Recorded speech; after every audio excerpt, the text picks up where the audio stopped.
साक्षात् परब्रह्म तस्मै श्रीगुरवे नमः। अखण्डमण्डलाकारं व्याप्तं येन चराचरं तत्पदं दर्शितं येन तस्मै श्रीगुरवे नमः। वराहपीठं नटवरवपुः कर्णयोः कर्णिकारं बिभ्रद्वासः कनककपिशं वैजयन्तीं च मालां रन्ध्रानवेनोरधरसुधया पूरयन् गोपवृन्दैर्वृन्दारण्यं स्वपदरमणं प्राविशत् गीतकीर्तिः। वंशीविभूषितकरनवनीरदाभात् पीताम्बरादरुणबिम्बफलाधरोष्ठात् पूर्णेन्दुसुन्दरमुखादरविन्दनेत्रात् कृष्णात् परं किमपि तत्त्वमहं न जाने। कृष्णाय वासुदेवाय देवकीनन्दनाय च नन्दगोपकुमाराय गोविन्दाय नमो नमः। नीलाम्बुजश्यामलकोमलाङ्गं सीतासमारोपितवामभागं पाणौ महासायकचारुचापं नमामि रामं रघुवंशनाथं। मनोजवं मारुततुल्यवेगं जितेन्द्रियं बुद्धिमतां वरिष्ठं वातात्मजं वानरयूथमुख्यं श्रीरामदूतं शरणं प्रपद्ये। नारायणं नमस्कृत्य नरं चैव नरोत्तमं देवीं सरस्वतीं व्यासं ततो जयमुदीरयेत्। सर्वे भवन्तु सुखिनः सर्वे सन्तु निरामयाः सर्वे भद्राणि पश्यन्तु मा कश्चित् दुःखभाग् भवेत्। ओम शांति शांति शांति। सभी लोग 2 मिनट भगवान के नाम का कीर्तन करें। सीताराम सीताराम सीताराम जय सीताराम। सीताराम सीताराम सीताराम जय सीताराम। सीताराम सीताराम सीताराम जय सीताराम। सीताराम सीताराम सीताराम जय सीताराम। सीताराम सीताराम सीताराम जय सीताराम। सीताराम सीताराम सीताराम जय सीताराम। सीताराम सीताराम सीताराम जय सीताराम। सीताराम सीताराम सीताराम जय सीताराम। सीताराम सीताराम सीताराम जय सीताराम। सीताराम सीताराम सीताराम जय सीताराम। बोले संत सद्गुरुदेव भगवान की जय। राम भगवान की जय। महाराज की जय। कृष्ण भगवान की जय। मगर बस्ती की जय।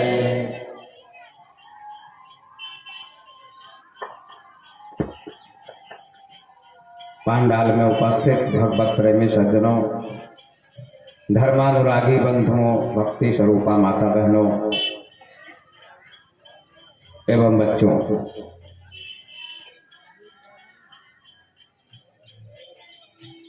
बड़े सौभाग्य की बात है कि आप सभी प्रतिदिन कथा में आकर, प्रवचन में आकर बैठते हैं और प्रवचन सत्संग सुनते हैं।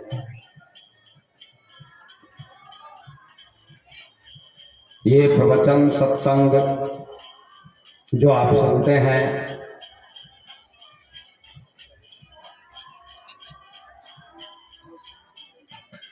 ये कैसा होना चाहिए? तो हमारे जीवन में 2 प्रकार का ज्ञान है। आप प्रवचन सुनते हैं, सत्संग सुनते हैं, रामचरितमानस की कथा, भागवत की कथा, उपनिषद की कथा और भी ग्रंथों की कथा आप सुनते हैं। ये कौन सा ज्ञान है?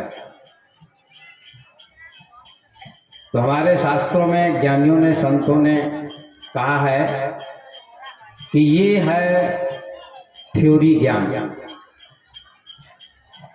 और एक होता है प्रैक्टिकल ज्ञान। दो प्रकार का ज्ञान होता है। थ्योरी ज्ञान का मतलब शब्द ज्ञान। आप शब्दों को सुनते हैं, वाणी को सुनते हैं, ये थ्योरी ज्ञान है। इसका और स्पष्टीकरण मैं करता हूं। माताएं भोजन बनाती हैं, उसके पहले भोजन की चर्चा करती हैं कि भोजन बनाना है, सब्जी बनानी है, दाल बनानी है, रोटी बनानी है या कोई पकवान बनाना है। ये जो शब्द बोलती हैं ये थ्योरी है, शब्द है। इससे भोजन बन नहीं गया, केवल अभी भोजन के बारे में बोल रही हैं कि हमको भोजन बनाना है। इससे आपकी या किसी व्यक्ति की भूख नहीं मिटेगी। भोजन कहने से भूख नहीं मिटेगी, पानी पीने से प्यास नहीं मिटेगी, पानी कहने से प्यास नहीं मिटेगी, दवा कहने से रोग नहीं मिटेगा। भोजन करना पड़ेगा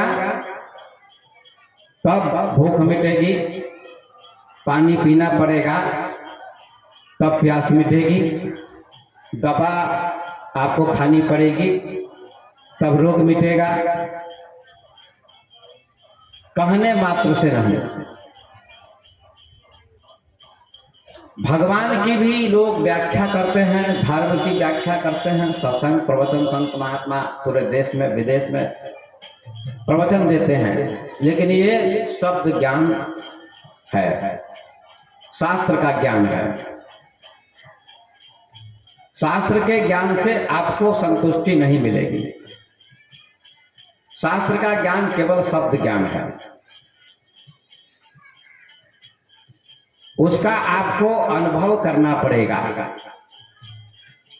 जैसे रसगुल्ला खाने से मिठास का अनुभव होगा, बर्फी खाने से मिठास का अनुभव होगा, चावल खाने से भूख मिटेगी, पानी पीने से प्यास मिटेगी, दवा खाने से रोग मिटेगा, कपड़ा पहनने से शरीर ढकेगा, मकान बनाने से सर्दी गर्मी बरसात से रक्षा होगी।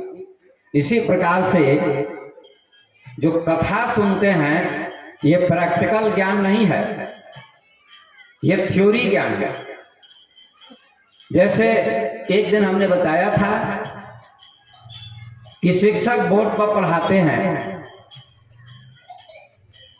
गंगा कैसे निकलती है, हिमालय से निकलती है, गंगोत्री से निकलती है, ऋषिकेश हरिद्वार बनारस पटना होते हुए गंगा सागर में मिल जाती है। ऐसा शिक्षक पढ़ाते हैं बोर्ड पर, लेकिन वहां गंगा नहीं है, वहां गंगा का चित्र केवल बनाते हैं शिक्षक। ये क्या है? थ्योरी ज्ञान है। शब्दों से बच्चों को समझाते हैं कि गंगा गंगोत्री से निकलती है, ऋषिकेश हरिद्वार वाराणसी पटना होते हुए गंगा में मिल जाती है। ये क्या है? थ्योरी ज्ञान है, शब्द ज्ञान है। शब्दों को बताते हैं, शब्दों के द्वारा बच्चों को समझाते हैं, ये थ्योरी ज्ञान है। थ्योरी ज्ञान से प्यास नहीं मिटेगी। बच्चों को गंगा के तट पर जाना होगा। अगर बच्चा पूछे, विद्यार्थी पूछे कि गंगा कैसी होती है, उसका पानी कैसा होता है, मास्टर साहब बता दीजिए, तो मास्टर साहब क्या बताएंगे, शिक्षक क्या बताएंगे? बच्चों, बोर्ड पर पानी नहीं मिलेगा, तुमको गंगा के तट पर जाना पड़ेगा और डुबकी लगानी पड़ेगी, स्नान करना पड़ेगा या गंगा का जल पीना पड़ेगा, तभी तुमको संतुष्टि होगी। गंगा के तट पर जाना, गंगा में नहाना, उसका पानी पीना, ये क्या है? प्रैक्टिकल ज्ञान है, अनुभव ज्ञान है। और ऐसा ही अनुभव ज्ञान आप जब ध्यान योग करेंगे तब आपको पता चलेगा कि परमात्मा क्या है, भगवान क्या है।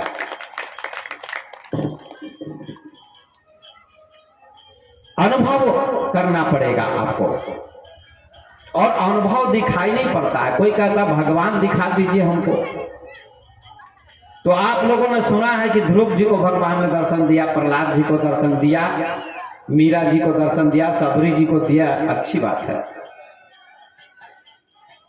ये भक्त की व्याख्या है, भक्त को भगवान का दर्शन होता है।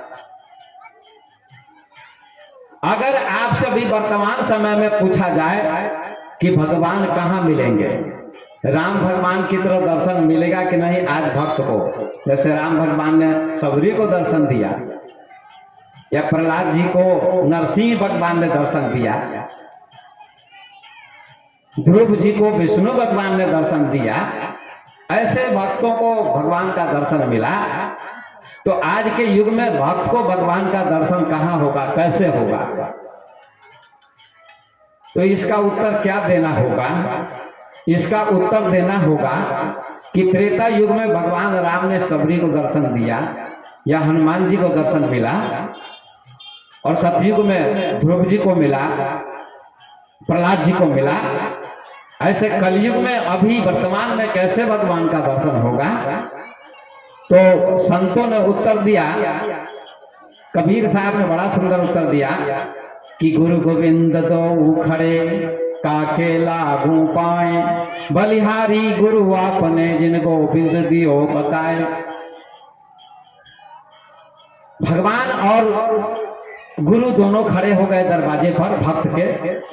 भक्त को दुविधा हो गई कि मैं पहले किसको प्रणाम करूं, गुरु जी को या भगवान को। भगवान ने सृष्टि बनाई, भगवान को आप देखते नहीं है, सुनते हैं कि भगवान राम ने सबरी को दर्शन दिया, लेकिन अभी ऐसा प्रत्यक्ष किसको हुआ है? ऐसा प्रत्यक्ष किसको होता है? इसलिए कबीर उत्तर देते हैं कि अगर भगवान और भक्त दोनों खड़े हो जाएं, गुरु, तो भक्त दुविधा में पड़ जाता है कि मैं किसको प्रणाम करूं। अगर मैं भगवान को प्रणाम करता हूं, एक उदाहरण देते हैं, अगर भगवान खड़े हो जाते हैं, गुरु भी खड़े हो जाते हैं, तो भक्त को दुविधा हो जाती है, शंका हो जाती है कि मैं किसको प्रणाम करूं, क्योंकि भगवान ने दुनिया बनाई, और जिस भगवान ने दुनिया बनाई वो भगवान निराकार है। वे ही कभी कभी शास्त्र के अनुसार साकार हो जाते हैं, जैसे राम जी, कृष्ण जी, विष्णु भगवान, ऐसे रामायण में, गीता में सब बताया गया है। लेकिन अभी आपको भगवान किस रूप में दर्शन देंगे? प्रत्यक्ष में। तो भक्त कहते हैं मैं किसको प्रणाम करूं, गुरु जी को या भगवान को? भगवान को प्रणाम करूंगा तो गुरु जी नाराज हो जाएंगे, क्योंकि गुरु ज्ञान देते हैं, भगवान सृष्टि बनाते हैं। इसलिए भगवान ही उत्तर देते हैं कि पहले गुरु को प्रणाम करो, तो गुरु का दर्शन हो जाता है, तो भगवान का दर्शन भी हो जाता है। क्योंकि इस बात का उदाहरण गोस्वामी जी ने भी दिया, क्योंकि अभी गुरु प्रत्यक्ष दिखाई पड़ते हैं आपको आंखों से, उनके चरण आप छूते हैं, लेकिन भगवान के चरण कैसे छुइएगा? कोई उपाय नहीं है। इसलिए गोस्वामी जी ने भी कहा कि बंदो गुरुपद कंज कृपा सिंधु नर रूप हरि, महामोह तम पुंज जासु बचन रवि करणी कर। मैं गुरु महाराज के चरण कमल की धूलि की वंदना करता हूं, जो मनुष्य के रूप में साक्षात भगवान है, हरि है, ऐसा गोस्वामी जी ने भी कहा। तो भगवान ने त्रेता युग में दर्शन दिया सबरी को, एकदम सत्य है। ध्रुव को दर्शन दिया, ये सत्य है। लेकिन आज उस रूप में आपको दर्शन होना बड़ा कठिन है। अगर निराकार परमात्मा को पाना हो, आत्मा को, ईश्वर को, भगवान को, जिसको उपनिषद ने, कबीर ने, बुद्ध ने, महावीर ने कहा कि भगवान सबके अंदर विराजमान है, तो अंदर विराजमान है, उस अंदर विराजमान भगवान को बताने वाला कौन है? अंदर जो भगवान विराजमान है शरीर में आपके, हमारे, ये मैं नहीं कहता हूं, रामायण भी कहती है, अस्प्रभु हृदय अछत अभिकारी। भगवान कहाँ मिलेगा? तो हृदय में मिलेगा। सकल जीव जब जगदीन दुखारी, सभी लोग दुखी हैं, है हृदय में, ढूंढते हैं बाहर। ये गोस्वामी जी भी कहते हैं सभी लोग दुखी हैं। हरिद्वार बनारस कहाँ कहाँ घूमते हैं लोग भगवान को पाने के लिए, लेकिन है हृदय में। अस्प्रभु हृदय अछत अभिकारी, वो हृदय में विराजमान है, लेकिन बाहर ढूंढते हो, कैसे मिलेगा? इसी बात का उदाहरण कबीर साहब ने दिया कि कस्तूरी कुंडल बसे मृग डूबे बनवाही, ऐसे घट घट राम है दुनिया जानत नाही। मिर्गा की नाभि में कस्तूरी होती है, ध्यान दीजिएगा। लेकिन मिर्गा कहाँ खोजता है? घास में, जंगल में, कि वहां कस्तूरी की सुगंध मिलेगी। कस्तूरी नाभि में होती है, उसकी नाभि में। जैसे हम लोगों की नाभि है ये, ऐसे उसकी नाभि होती है, उसमें कस्तूरी होती है, कीमती होती है, उसमें सुगंध होती है। लेकिन वो मिर्गा कहाँ ढूंढता है? घास में, जंगल में। लेकिन वो कस्तूरी की सुगंध बाहर नहीं मिलेगी, उसके अंदर ही है। जब लौट के देखेगा कि मेरे अंदर ही सुगंध है, बाहर नहीं है। कस्तूरी भी अंदर, सुगंध बाहर फैल रही है, लेकिन कस्तूरी अंदर है। उसको कोई बता देगा कि तेरी नाभि में ही कस्तूरी है, तो बाहर नहीं ढूंढेगा। ऐसे ही परमात्मा घट घट में है। कबीर साहब कहते हैं ऐसे घट घट राम है, सबके घट में राम। बोलिए सदगुरुदेव भगवान की, संत भगवान की। प्रेम से बोलिए, धीरे धीरे बोलते इसलिए नींद आती है आप लोगों को। बोलिए हनुमान जी महाराज की जय। हनुमान जी के नाम में ताजगी ज्यादा होती है, इसलिए जोर से लोग बोलते हैं, ठीक है। तो आइए ध्यान से सुनिए। ऐसे घट घट राम है, दुनिया जानत नहीं। सबके घट में राम है, दुनिया नहीं जानती है। कोई बताने वाला गुरु मिल जाएगा, महापुरुष ज्ञानी, तो बता देगा आपको ध्यान की विधि, योग की विधि, तो आपको शरीर के अंदर ही परमात्मा का अनुभव, साक्षात्कार हो जाएगा। इसमें कोई दो मत नहीं है। देखिए आप, इसमें इतने कम लोग क्यों आते हैं? क्योंकि ज्ञान की बात लोगों को समझ में नहीं आती है, उनको मनोरंजन चाहिए ज्यादा। जहां नृत्य होगा, गान होगा, वहां लोगों की उत्सुकता ज्यादा होती है। और जो ज्ञान का विषय है बहुत कम लोग समझ पाते हैं, बहुत कम लोग समझते हैं।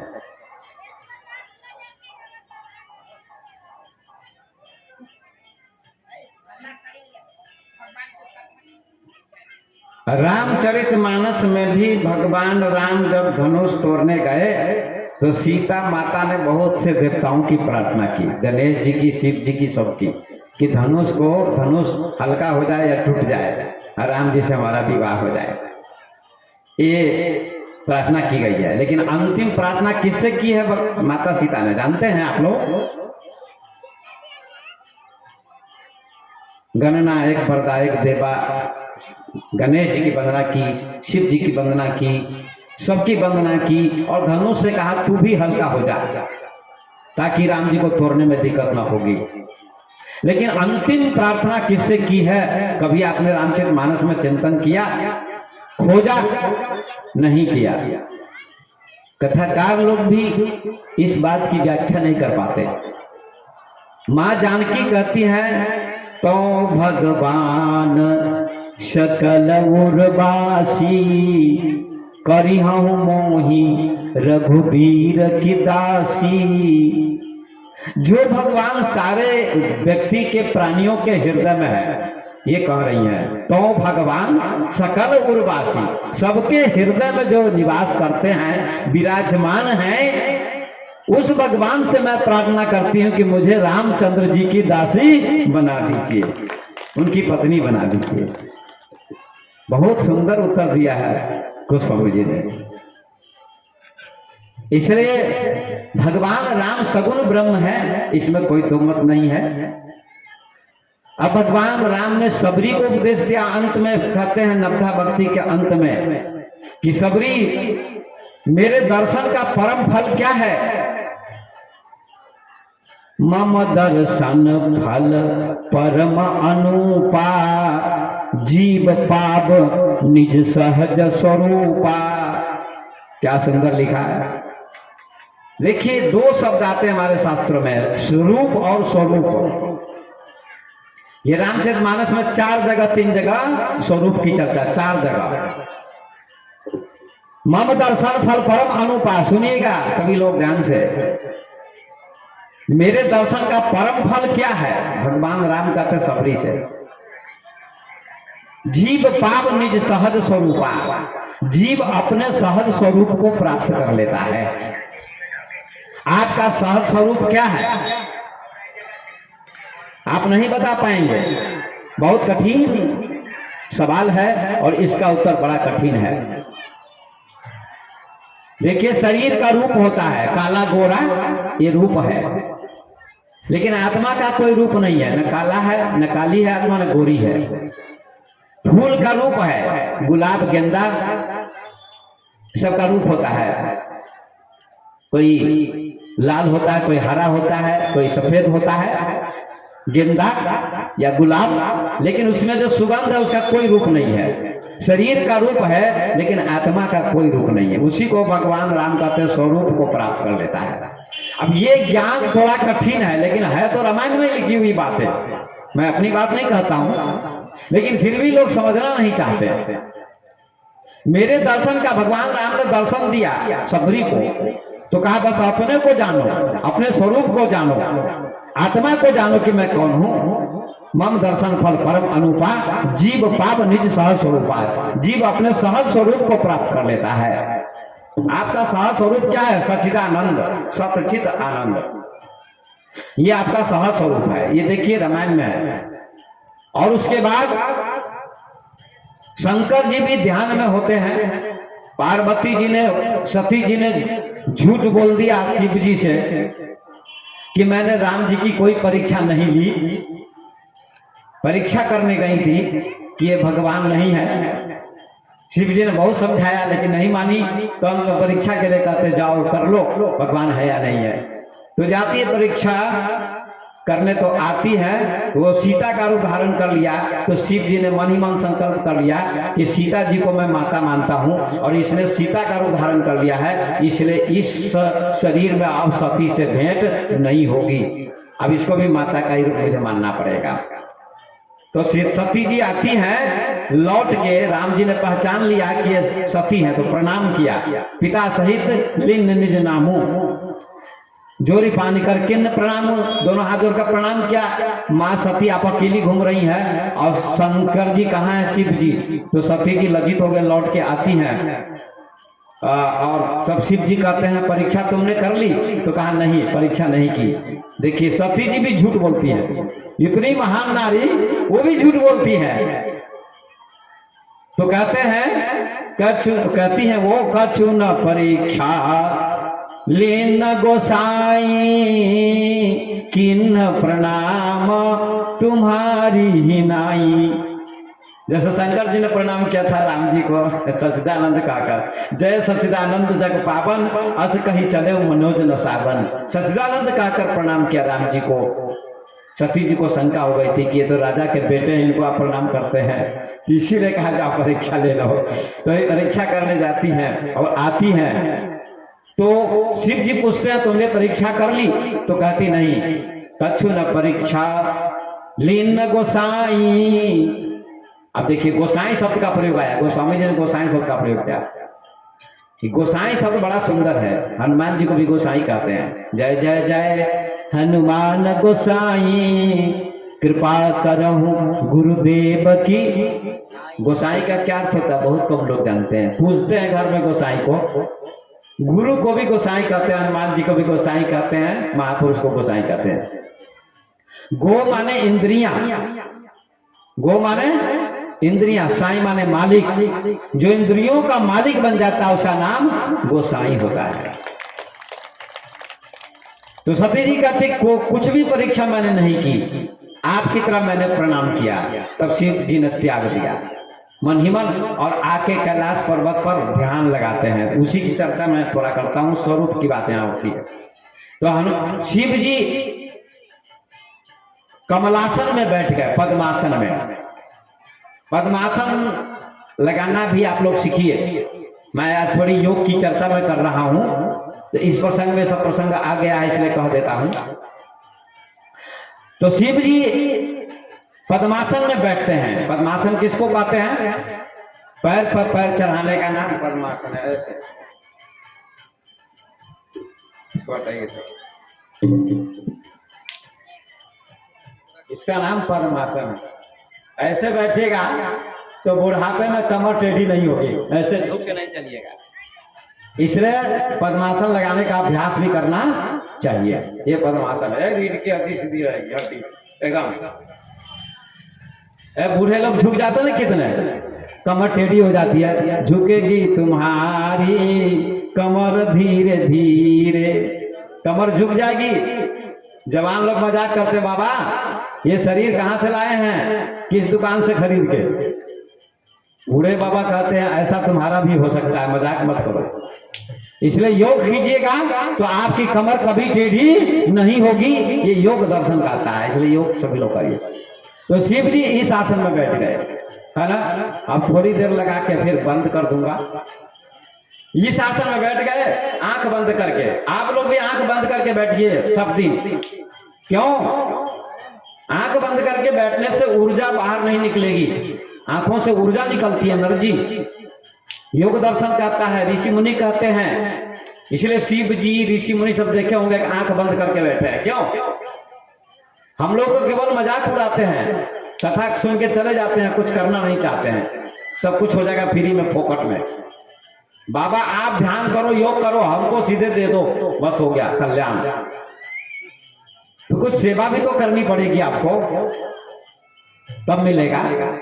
तो शिव जी इस आसन में बैठते हैं, कमलासन में, पद्मासन में बैठे, तरुकर कर कमलासन। शंकर सहज स्वरूप सम्हारा, लागी समाधि अखंड अपारा, ऐसा लिखा है बालकांड में। स्वरूप, शंकर सहज स्वरूप सम्हारा है, स्वरूप शब्द का प्रयोग किया है। सभी लोग सुनिए, माता बहन भाई बंधु भी। स्वरूप का मतलब आंख बंद करके आत्मा का चिंतन करते हैं कि मैं आत्मा हूं। शंकर जी भी कहते मैं आत्मा हूं, ये शरीर तो कोई है नहीं, आप शरीर है नहीं। शंकर सहज स्वरूप सम्हारा, लागी समाधि, आंख बंद करते तो लोग भगवान का ध्यान करते हैं। भगवान का ध्यान होता नहीं है कभी, भगवान का ध्यान नहीं होता। भगवान के फोटो में चित्त को, मन को एकाग्र कर सकते हैं, उसका नाम एकाग्रता है। यदि आपके घर में फोटो है भगवान राम की, कृष्ण की, शिव जी की, आंख बंद करके फोटो को देखिए तो मन में भी चित्र आ जाएगा। इसका नाम क्या है? एकाग्रता। एक दिन बताया था मैंने। उसके आगे ध्यान होता है। ध्यान में कोई फोटो नहीं आता है, चित्र नहीं आता है, ध्यान में मन शून्य हो जाता है, न अच्छा विचार चलता है न बुरा विचार चलता है। कल भी मैंने कहा था सुषुप्ति होती है, गहरी नींद, उसमें कोई स्वप्न भी नहीं आता है, बिल्कुल मन खाली होता है। ऐसे ही आपका मन बिल्कुल खाली हो जाएगा विचारों से, मन शांत निर्मल, जैसे बिना बादल का आकाश होता है, ऐसे ही मन आपका बिना विचारों के, ना अच्छा विचार ना बुरा विचार आएगा। ऐसी अवस्था का नाम ध्यान होता है। उसमें आप प्रवेश करिए तो आपको आनंद आएगा। शंकर सहज स्वरूप सम्हारा, लागी समाधि अखंड अपारा। अपार अखंड समाधि लग गई शिव जी को, ऐसा लिखा 87,000 वर्ष तक। देखिए आप लोग भी समाधि में जाइए, आप लोग भी समाधि में जाइए। कहते ना फला महात्मा समाधि में है। अभी समाधि का मतलब क्या? समाधि का मतलब होता है जब मन में कोई अच्छा बुरा विचार नहीं चलता है। अब मन कुछ ना कुछ सोचता रहता, अच्छा या बुरा, अच्छा या बुरा, या तो बुरा सोचेगा या अच्छा सोचेगा। बुरे की अपेक्षा अच्छा सोचना अच्छा है। अच्छा सोचो भगवान के बारे में, गुरु के बारे में, भजन गाओ, कीर्तन गाओ, ध्यान करो, सत्संग करो, ये अच्छा है। किसी को गाली देना बुरा है। तो कुछ न कुछ मन में चलता रहता है, अच्छा बुरा। और जहां ना अच्छा चलता है ना बुरा चलता है, दोनों से परे हो गया, ऐसी स्थिति का नाम समाधि है। ना अच्छा ना बुरा। एक दिन अच्छा से भी मुक्त होना है आपको। आप नदी पार करते हैं तो एक किनारे को पार कर जाते हैं, फिर दूसरे किनारे पर जाते हैं तो दूसरा किनारा भी तो छोड़ देते हैं आप। पाप एक किनारा है, पुण्य एक किनारा है। पाप पहला किनारा है, पाप का त्याग कर देना है, और अंत में पुण्य भी छूट जाता है। जहां पाप और पुण्य दोनों मिट जाते हैं, उसका नाम समाधि है। ये बहुत ऊंची बात है, लेकिन पहले पाप का त्याग करना पड़ेगा। इसीलिए लोग कहते हैं धर्म की जय हो, पाप का अधर्म का नाश हो। ऐसा कहते हैं ना, धर्म की जय हो। आप लोग भी बोल दीजिए, धर्म की जय हो, अधर्म का नाश हो, और प्राणियों में सद्भावना हो। और विश्व का, ऐसा बोलते हैं ना लोग। तो आइए, तो शिव जी स्वरूप में स्थित हैं, आप लोग भी स्वरूप में स्थित होइए। इसके लिए क्या करना पड़ेगा आपको? इसके लिए करना पड़ेगा कुछ प्रैक्टिकल ज्ञान करना पड़ेगा। प्रैक्टिकल ज्ञान, प्रैक्टिकल ज्ञान क्या है? तो हमारे देश में देखिए, योग थोड़ा करिए आप लोग। हमारे देश में एक ऋषि हुए हैं, उनका नाम है महर्षि पतंजलि, योग दर्शन के रचयिता। उसमें उन्होंने योग की चर्चा किया है, अष्टांग योग की। यम, नियम, आसन, प्राणायाम, प्रत्याहार, धारणा, ध्यान और समाधि। आप कहिएगा, देखिए रामायण में भी योग की चर्चा, भगवान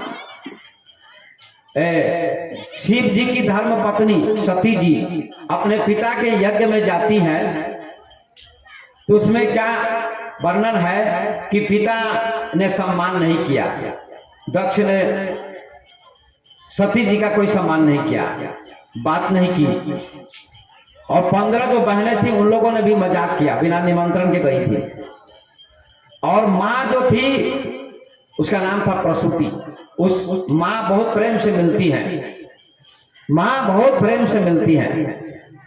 अंत में देखा कि यज्ञ में कहीं भी शिव जी का भाग नहीं है, तो सती जी को बहुत क्रोध आया और कहा अब इस शरीर का मैं त्याग कर दूंगी। मेरे पिता ने मेरे पति का, शिव जी का अपमान किया है, कहीं भाग नहीं है शिव जी का। सब देवताओं का भाग था, ऋषि मुनि का, लेकिन शिव जी का भाग कहीं नहीं था। तो अंत में सती जी को क्रोध आया और क्रोध में आकर उन्होंने शरीर का त्याग किया। अस कही अगिन तनु जारा भाई मख हाहाकारा, ऐसा लिखा है। उसका योग अग्नि तनु जारा, ऐसा लिखा है। योग अग्नि में उन्होंने शरीर का त्याग करके जला दिया, कुंड में नहीं गिरी है। ये बहुत कीमती बात रामचरितमानस में लिखी है कि सती जी योग भी जानती थी, सती जी योग भी जानती थी, योग करती थी, तभी तो योग अग्नि में शरीर का त्याग किया है। इस अग्नि में व्यक्ति मर जाता है तो शरीर का दाह संस्कार किया जाता है, लेकिन एक अग्नि और है, योग की अग्नि, जिसमें योगी लोग चाहे तो अपने शरीर का त्याग कर सकते हैं, जला सकते हैं शरीर को, योगाग्नि होती है। ये रामायण में लिखा है, उसका योग अग्नि तनु जारा, योग रूपी अग्नि में सती जी ने अपने शरीर को जला दिया। अब ये शक्ति कैसे आई? सती जी ने योग भी करती थी, योगाग्नि में जला दिया शरीर को। आप लोग भी योग करिए, आप लोग भी योग करें। तो महर्षि पतंजलि कहते हैं यम, नियम, आसन, प्राणायाम, प्रत्याहार, धारणा, ध्यान और समाधि, योग के 8 अंगों का वर्णन करते हैं। ये प्रैक्टिकल ज्ञान है, आपको बहुत अनुभव होगा और अनुभव के साथ साथ बहुत सारी बीमारियां मिटेंगी। बोलिए शंकर भगवान की जय। दिन में नींद आती है क्योंकि रामलीला लोग देखते हैं रात में, इसलिए ध्यान से सुनिए। यम, नियम, आसन, प्राणायाम, प्रत्याहार, धारणा, ध्यान और समाधि। यम का अर्थ क्या होता है? यम माने, यम में 5 चीजें होती हैं, अहिंसा, सत्य, अस्तेय, ब्रह्मचर्य, अपरिग्रह, ये 5 चीजें हैं। हिंसा नहीं करो, अहिंसा मतलब हिंसा नहीं करो, हत्या नहीं करो, इसका मतलब मांस मत खाओ, मांस मत खाओ। अब आपका संस्कार ही अच्छा नहीं होगा तो कथा सुन के क्या होगा? संस्कार अच्छा होना चाहिए, पहले तो भोजन अच्छा होना चाहिए। लोग मांस खाते हैं, मछली खाते हैं, इस गांव में भी कई लोग आते हैं, हमसे मिलते हैं सुबह सुबह।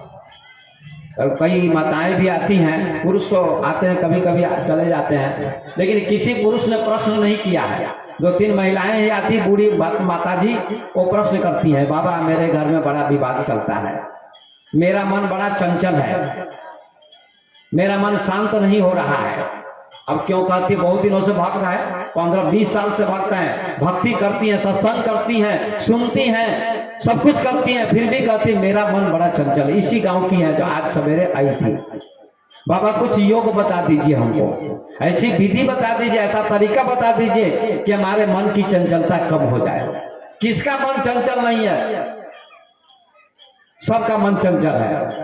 इसलिए भजन में गाते हैं कि सतगुरु तेरे चरणों की अगर धूल जो मिल जाए, गाइए सब लोग, सतगुरु तेरे चरणों की अगर धूल जो मिल जाए, सच कहता हूँ गुरुवर, सच कहता हूँ गुरुवर, तकदीर बदल जाए, सच कहता हूँ गुरुवर, तकदीर बदल जाए, सतगुरु तेरे चरणों की अगर धूल जो मिल जाए। गाइए ना, पकड़ नहीं पाते।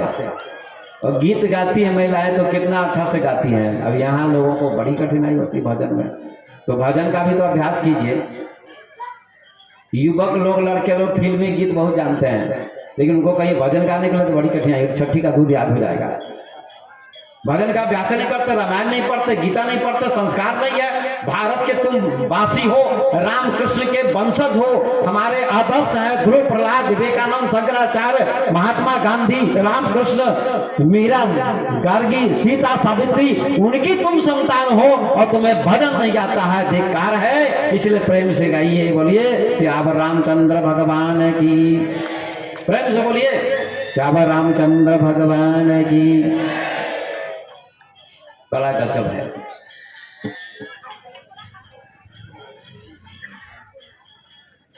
एक लड़का आया पढ़ लिख के, एमए पास करके, अंग्रेजी का विद्वान था। उसके माता पिता किसान थे। माता पिता ने खर्चा देकर बेटे को पढ़ाया।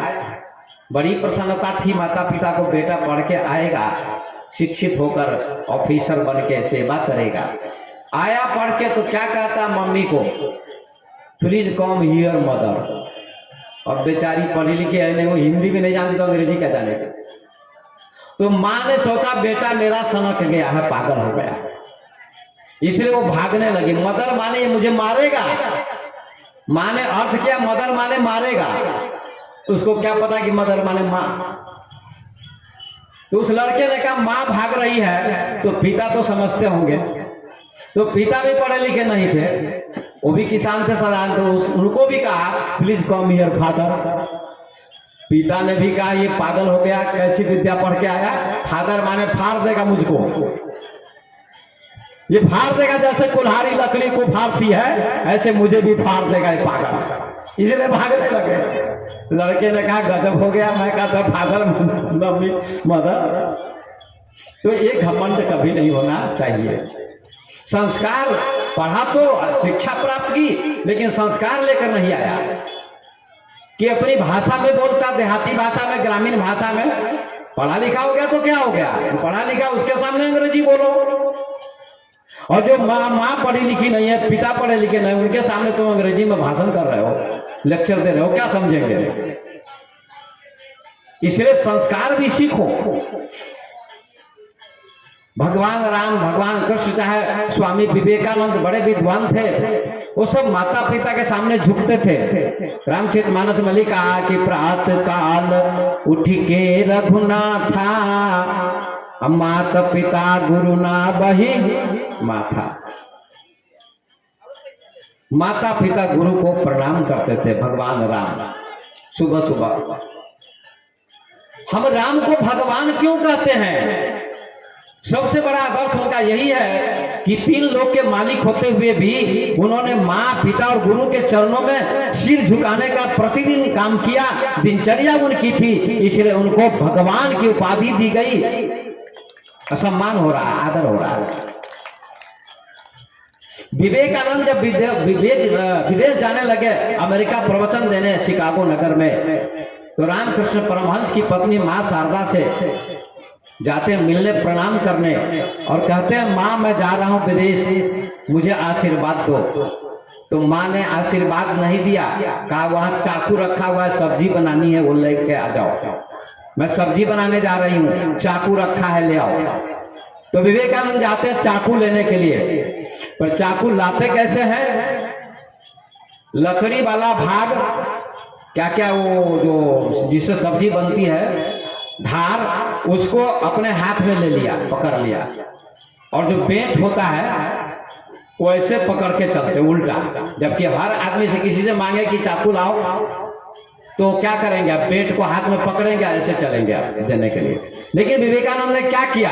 पहले धार को हाथ में पकड़ा और उल्टा लेके गए माँ के पास, कहा लो माँ। तो माँ की आंखों से आंसू आ गए और प्रसन्न भी हो गई, और विवेकानंद को गले से लगाया, बेटा तू विदेश से सफल होकर लौटेगा, मैं समझ गई, सफल होकर लौटेगा, जय जयकार तुम्हारी होगी, भारत का झंडा ऊंचा करके आएगा, भारत को गौरवान्वित करेगा, क्योंकि मैं समझ गई कि तूने धार अपने हाथ में पकड़ा और पेट मेरे हाथ में पकड़ाया। ऐसा क्यों बेटा? का इसलिए माँ कि कहीं तेरा हाथ न कट जाए, कट जाता तो मेरा ही हाथ न कट जाता, तेरा नहीं कटना चाहिए माँ। हाँ, क्या जवाब दिया। ये हमारे महापुरुषों की जीवनी है। तो यम, नियम, आसन, प्राणायाम, प्रत्याहार, धारणा, ध्यान, समाधि, सुनिए जरा। आज मैं योग की चर्चा करता हूं, प्रत्येक व्यक्ति को योग करना चाहिए। लोग आते हैं, माताएं आती हैं, बुढ़ापा आ जाता है, बाबा इसमें गठिया हो गया, बाबा बहू सेवा नहीं कर रही है, मैं क्या करूं। लेकिन योग नहीं करना चाहते लोग, सस्ती चीज चाहते हैं, सस्ता सौदा। योग में बड़ी कठिनाई है। अभी सीताराम सीताराम जाप चल रहा है, बहुत अच्छी बात है, 9 दिनों तक चलेगा। लेकिन मैं निवेदन करूंगा साथ साथ कि योग भी करें, इससे बहुत सारी बीमारियां मिट जाएंगी, बहुत सारी बीमारियां। आपको लकवा नहीं लगेगा, गठिया नहीं होगा, कैंसर नहीं होगा, बहुत सारी बीमारियों से छुटकारा मिलेगा। लोग कहते हैं कलयुग में योग की जरूरत नहीं है। अभी अब नाम सुनते होंगे, विश्व प्रसिद्ध बाबा रामदेव करोड़ों लोगों को योग कराते हैं और करोड़ों लोग स्वस्थ हो रहे हैं योग के प्रभाव से, इसलिए योग करना चाहिए। अब मैं नाम तो नहीं लेना चाहता हूं, कुछ संत महात्मा भी योग का खंडन करते हैं, कहते योग से केवल शरीर स्वस्थ होता है, मन को कोई फायदा नहीं होता है। ये गलत बोलते हैं। चाहे वो राम के को मानते हो, चाहे कबीर को मानते हो, हमको बहुत सारे महात्माओं से टक्कर होती है जहां मैं प्रवचन देने जाता हूं। बसंतपुर में, नेपाल में कबीरपंथी सम्मेलन था, 85-100 संत आए थे लगभग, काठमांडू से, बनारस से, कहां से मैं भी गया था, और उसमें मैंने समन्वय का प्रवचन दिया था। सब लोगों ने बहुत ज्यादा महत्व दिया। अब मैं अपनी बात तो नहीं करना चाहता हूं प्रशंसा, लेकिन सब लोगों ने सराहना की। सब कहते थे कबीर के अलावा दूसरे हैं ही नहीं दुनिया में कोई, न राम, न कृष्ण, न बुद्ध, न महावीर, ऐसा कहते थे कबीरपंथी लोग। लेकिन मैंने कहा कबीर से पहले बुद्ध हुए, महावीर हुए, राम हुए, कृष्ण हुए, सभी महापुरुष हुए हैं, इसलिए सभी का आदर होना चाहिए। आप कबीर का भी आदर कीजिए, लेकिन खाली कबीरे दुनिया में है ऐसी बात तो नहीं है। कबीर से पहले बुद्ध हुए, महावीर हुए, राम हुए, कृष्ण हुए, कपिल हुए, कनाथ हुए, सभी महापुरुष हुए हैं, सबका योगदान है भारत में। इसलिए आप महापुरुष को बांटने का प्रयास मत कीजिए। कबीर आपके बकौती नहीं है और राम रामानंदी के बकौती नहीं है। भगवान राम हमारे भी हैं और आपके भी हैं, सबके हैं। कबीर सभी के हैं, बुद्ध सभी के हैं। ये बंटवारा मत करो, इसी बात का मैं खंडन करता हूं। इसलिए साधु संत हमसे तिल मिलाते हैं। क्यों बांटते हैं संत को आप? क्यों बांटते हैं महापुरुष को आप? महापुरुष तो सबके होते हैं। कहाँ रामायण में कहीं लिखा है गोस्वामी जी ने कि मैं रामानंदी हूं? प्रथम भक्ति संतन कर संगा कहा, तो कहाँ लिखा है कि प्रथम भक्ति रामानंदी कर संगा? ऐसा थोड़ी लिखा है। कोई संत होना चाहिए, ज्ञानी होना चाहिए, जो आपको ज्ञान दे सके, आत्मा परमात्मा का साक्षात्कार बोध करा सके। ज्ञानी होना चाहिए, विद्वान होना चाहिए, आचरणवान होना चाहिए। ऐसे ज्ञानी की जरूरत है। मत करिए बंटवारा। और ये दोष साधु संतों का है, समाज का नहीं है। बड़े बड़े साधु संतों ने देश को बंटवारा किया, देश को बांटा, समाज को बांट दिया। मंदिर बांटा, मस्जिद बांटी। मत बांटो भगवान को, मत भगवान को बांटो, मत संत को बांटो। ये सूरज सबका है। सर्वे भवन्तु सुखिनः, वेद का सूत्र है। ये मैं बराबर कहता हूं, अंत में बोलता हूं वंदना में। सर्वे भवन्तु सुखिनः कहां लिखा है इसमें कि कबीर पंथी भवन्तु सुखिनः, रामानंदी भवन्तु दुखिनः, या रामानंदी भवन्तु सुखिनः, कबीर पंथी भवन्तु दुखिनः, हिंदू भवन्तु सुखिनः, मुसलमान भवन्तु दुखिनः, ऐसा तो नहीं लिखा। सर्वे भवन्तु सुखिनः, इसका मतलब सभी सुखी है ना? कितना सुंदर सूत्र है इसकी का। सर्वे भवन्तु सुखिनः, स्त्री पुरुष हिंदू मुसलमान बौद्ध जैन सब। मुसलमान कट्टर है, ये उनकी अज्ञानता है। पर हिंदू साधु सन्यासी, हम लोग तो मंच पर, ये हरिपुरवा में यज्ञ था, वहां कुछ बोले शब्द हम कि राम कहो रहीम कहो, एक ही बात है। मुसलमान लोग रहीम कहते हैं, रहमान कहते हैं, अल्लाह कहते हैं, हिंदू लोग राम कहते हैं। बात तो एक ही है, लेकिन शब्द जो है पानी कहिए वाटर कहिए, इसमें कोई दो मत नहीं है। लेकिन हिंदू साधु संत, ये बात विशेषता उतारता है कि हिंदू साधु संत जितने विद्वान हैं सभी अल्लाह भी बोलते हैं, कोई दिक्कत नहीं है। लेकिन मुसलमान में थोड़ी ज्यादा कट्टरता होती है कि वे राम शब्द नहीं बोल सकते, इसलिए उनकी अपेक्षा हिंदू में ज्यादा उदारता होती है कि साधु संत राम अल्लाह भी बोल देते हैं। ये हमारे महात्मा गांधी बोलते थे, रघुपति राघव राजा राम पतित पावन सीताराम। गाइए, रघुपति राघव राजा राम पतित पावन सीताराम। सीताराम सीताराम भज प्यारे तू सीताराम। सीताराम सीताराम भज प्यारे मन सीताराम। रघुपति राघव राजा राम पतित पावन सीताराम। ईश्वर अल्लाह तेरे नाम, क्या कहते हैं गांधी जी? ईश्वर अल्लाह तेरे नाम सबको सन्मति दे भगवान। ईश्वर अल्लाह तेरे नाम सबको सन्मति दे भगवान। रघुपति राघव राजा राम पतित पावन सीताराम। हाथ पर हाथ रख के मत बैठिए, ताली बजाइए। और सास से झगड़ा होगा तो लंबा लंबा हाथ करके झगड़ा करें। आपको नहीं कह रहा, बुरा मत मानिएगा। बहन जी कहेंगे हम ही को टोकते हैं बाबा, लेकिन गाइए, कीर्तन गाइए, है ना? तो रघुपति राघव राजा राम पतित पावन सीताराम। अल्लाह ईश्वर तेरे नाम सबको सन्मति दे। देखिए कितना सुंदर विवेचन किया गांधी ने। कबीर ने कहा, भाई रे दुई जगदीश कहाँ पे आया। कबीर की वाणी में बीजक में है। मैंने बीजक का भी पूरा अध्ययन किया, रामायण का, गीता का, महाभारत का, उपनिषद का, बहुत सारे ग्रंथों का अध्ययन किया। अभी भी करता हूँ।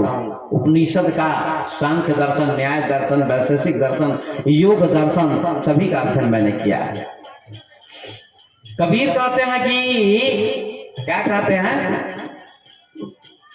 भाई रे दुई जगदीश कहां से आया। समन्वय एकता का उपदेश करते हैं, हिंदू मुसलमान दोनों को कहते हैं। हे भाई, भगवान दो कहां से आ गए, भगवान तो एक ही है।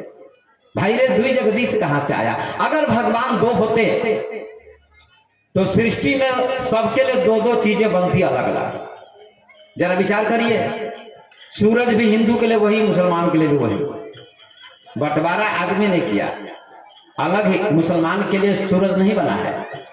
वही सूरज का प्रकाश हिंदू को भी मुसलमान को भी, वही हवा मुसलमान को भी हिंदू को भी, वही पृथ्वी हिंदू मुसलमान के लिए, वही नदी हिंदू मुसलमान के लिए, वही आलू गोभी टमाटर सब मुसलमान हिंदू सबके लिए, वही दूध दही फल आदि सारी चीजें तो समान है। ये बंटवारा लोगों ने स्वार्थ के लिए किया है, स्वार्थ के लिए किया है। इसलिए कबीर कहते हैं, अल्लाह राम करीमा केशव हरि हजरत नाम धराया।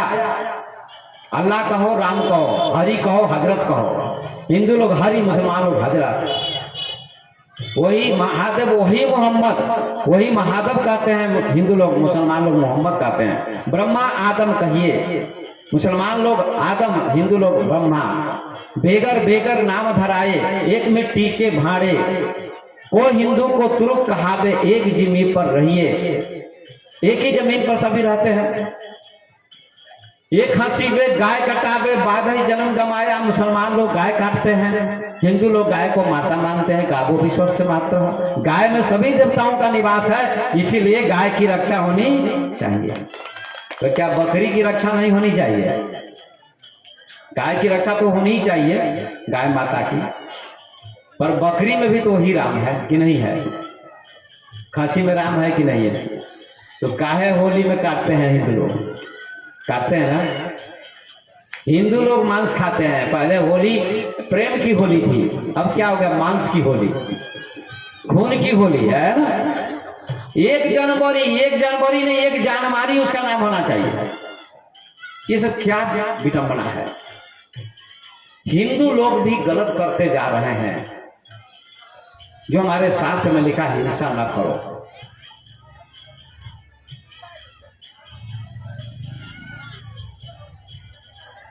विजय जी के भाई, बड़े भाई साहब ब्रज किशोर जी, जहाँ मैं टिका हुआ हूँ, नंद किशोर जुगल जी क्या, उनके भाई रात में आते हैं, थोड़ा बहुत पी लेते हैं और आते हैं, खूब बोलते हैं, बाबा बाबा मैं बहुत अच्छा आदमी हूँ, कर्म मेरा अच्छा है, एक ही आदत खराब है, लत थोड़ा चल जाता है।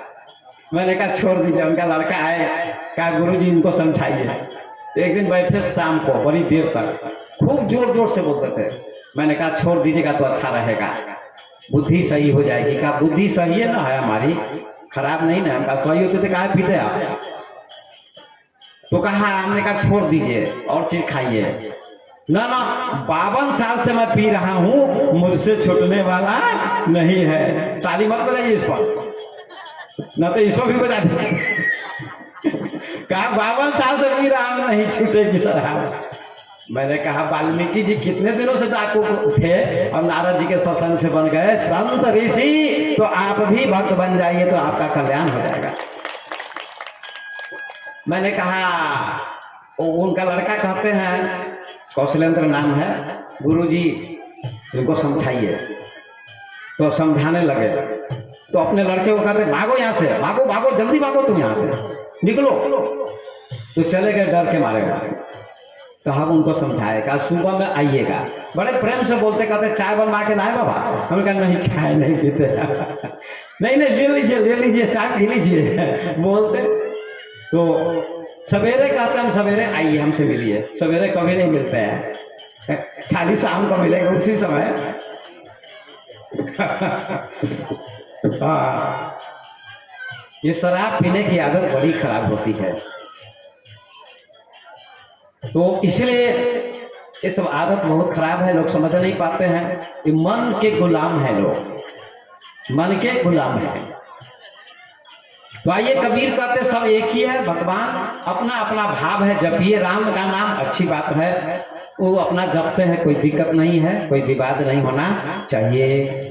बोले वृंदावन बिहारी लाल की। तो मैं गा रहा था सतगुरु तेरे चरणों की अगर धूल जो मिल जाए, गाइए सतगुरु तेरे चरणों की अगर धूल जो मिल जाए, सुनता सच कहता हूँ गुरुवर तकदीर बदल जाए, सच कहता हूँ गुरुवर तकदीर बदल जाए, सुनता हूँ तेरी रहमत दिन रात बदलती है, सुनता हूँ तेरी रहमत दिन रात बरसती है, एक बूंद जो मिल जाए मेरे मन की कली खिल जाए, एक बूंद जो मिल जाए मेरे मन की कली खिल जाए,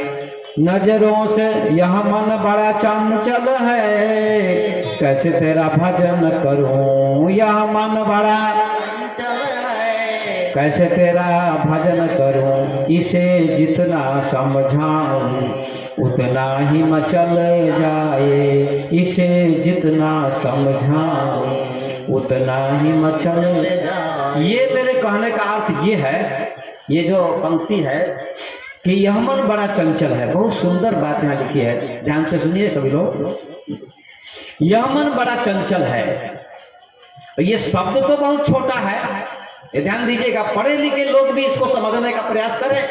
आज देश में क्या हो रहा है, विश्व में क्या हो रहा है, सब जगह विवाद, लड़ाई झगड़ा कलह, रूस यूक्रेन लड़ रहे हैं, कभी पाकिस्तान हमला करता है भारत पर बार बार।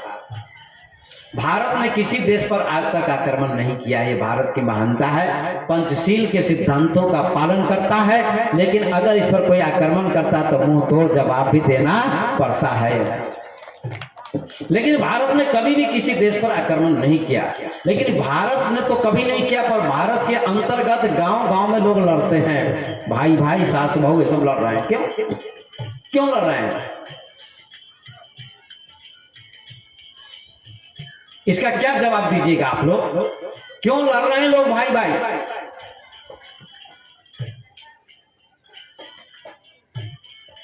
उत्तर होगा कि मन में स्वार्थ की भावना है, हमको ज्यादा मिल जाए, इसीलिए वो लड़ते हैं। मन लड़वाता है, ये मन बड़ा चंचल है, आपका मन बड़ा चंचल है, इसको शांत कैसे करिएगा? यही बात भगवान कृष्ण से अर्जुन ने पूछी है गीता में, चंचलम ही मना कृष्ण परमाति बलवत दृढ़म तस्याम निग्रम वायु मन सुदुष्करम। हे भगवान कृष्ण, ये मन बड़ा चंचल है। यही माता जी आज सवेरे बोल रही थी हमसे, शायद यहाँ आई है कि नहीं आई पता नहीं, एक माता जी आई थी सवेरे सवेरे, बूढ़ी माता जी, बाबा बहुत दिनों से मैं भक्त बन गई हूँ, कंठी माला ले चुकी हूँ, गुरु भी बना चुकी हूँ, लेकिन मेरा मन बड़ा चंचल है, कोई उपाय बताइए, योग बता दीजिए, कोई विधि बता दीजिए, मेरा मन शांत हो जाए। तो मैंने कहा आज नहीं बताऊंगा, कल बताऊंगा, समय ज्यादा हो गया था। अब देखिए बुढ़ापा उनका आ गया, फिर भी मन शांत नहीं है। सोचिए, उनका मन चंचल है, सभी का मन चंचल है, ये मत सोचिए कि आपका मन चंचल नहीं है। ईमानदारी पूर्वक कहिए किसका मन चंचल नहीं है, सभी का मन चंचल है। शायद 2-4 लोग दुनिया में कम लोग होते हैं, 2 लोग जिनका मन कम चंचल होता है, जो ध्यान करते हैं, योग करते हैं, उनका मन आत्मा में, परमात्मा में, योग में, गुरु में लग जाता है, तो उनका मन कम चंचल होता है, धीरे धीरे शांत होने लगता है गुरु की कृपा से, महापुरुष की कृपा से। लेकिन चंचल सभी का मन होता है। अर्जुन पूछता है भगवान, ये मन बड़ा चंचल है, भजन कैसे करें? जैसे आंधी तूफान आता है, उसको कोई रोक पाएगा? नहीं, अब रोक पाएगा। आंधी तूफान आएगा, इसको कोई रोक नहीं पाएगा। आप क्यों लड़ जाती हैं, बहू सास क्यों लड़ जाती हैं, भाई भाई क्यों लड़ जाते हैं, विवाद क्यों हो जाता है, गाली गलौज क्यों हो जाता है, मारपीट क्यों हो जाती है? मन के कारण। मीराबाई ने कभी मारपीट नहीं की, उनकी निंदा हुई। कबीर, बुद्ध, महावीर, विवेकानंद, शंकराचार्य, उन्होंने कभी किसी को गाली नहीं दी। उनका मन शांत हो गया। शांत होगा केवल योग से, दूसरा कोई उपाय नहीं। योग करना ही पड़ेगा, दूसरा कोई उपाय नहीं। तो अहिंसा, सत्य, अस्तेय, ब्रह्मचर्य, अपरिग्रह, हिंसा न करो, हत्या न करो। तो हिंसा केवल बकरी खसी काटने का नाम नहीं है, वो सबसे मोटी हिंसा है कि बकरी खसी नहीं काटो, हिंसा न करो। लेकिन और भी हिंसा सभी लोग करते, भक्त बन जाते फिर भी हिंसा करते हैं। मन से, वचन से, कर्म से। मन से बुरा सोचते हैं आप किसी का, पड़ोसी का, कि पड़ोसी का बुरा हो जाए, ये क्या है? हिंसा नहीं तो क्या है? आप अपने बेड पर बैठे हुए सोच रहे हैं आंख बंद करके कि उसका बिगड़ जाए, उसका नाश हो जाए, ये क्या है? हिंसा है। आपका मन खराब हो गया, आप गलत सोच रहे हैं। बोली वृंदावन बिहारी लाल की। और धीरे धीरे थोड़ा बोलिए, बोली वृंदावन बिहारी लाल की जय। एक कथा में नींद क्यों आती है? कहते हैं पूर्व जन्म के पाप से हरि चर्चा में सुहाए, जैसे ज्वर के ताप से भोजन की रुचि जाए। कहते हैं कुंभकर्ण को मार दिया राम जी ने, तो उसकी पत्नी आई राम जी के पास। कुंभकर्ण की पत्नी का नाम था नींद, निद्रा देवी।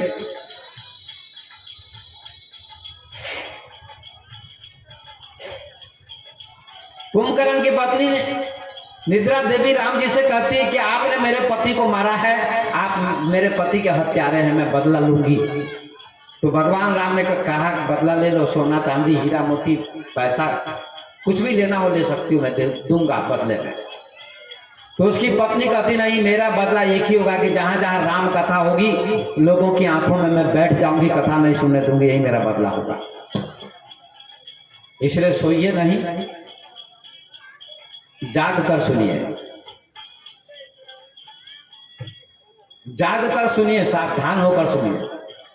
बोर्ड पर लिखा रहता है, जहाँ ट्रेन का स्टेशन होगा वहां, या बस के स्टेशन पर, या कहीं ऐसे सावधानी हटी दुर्घटना घटी लिखा रहता है। सावधानी हटी दुर्घटना घटी।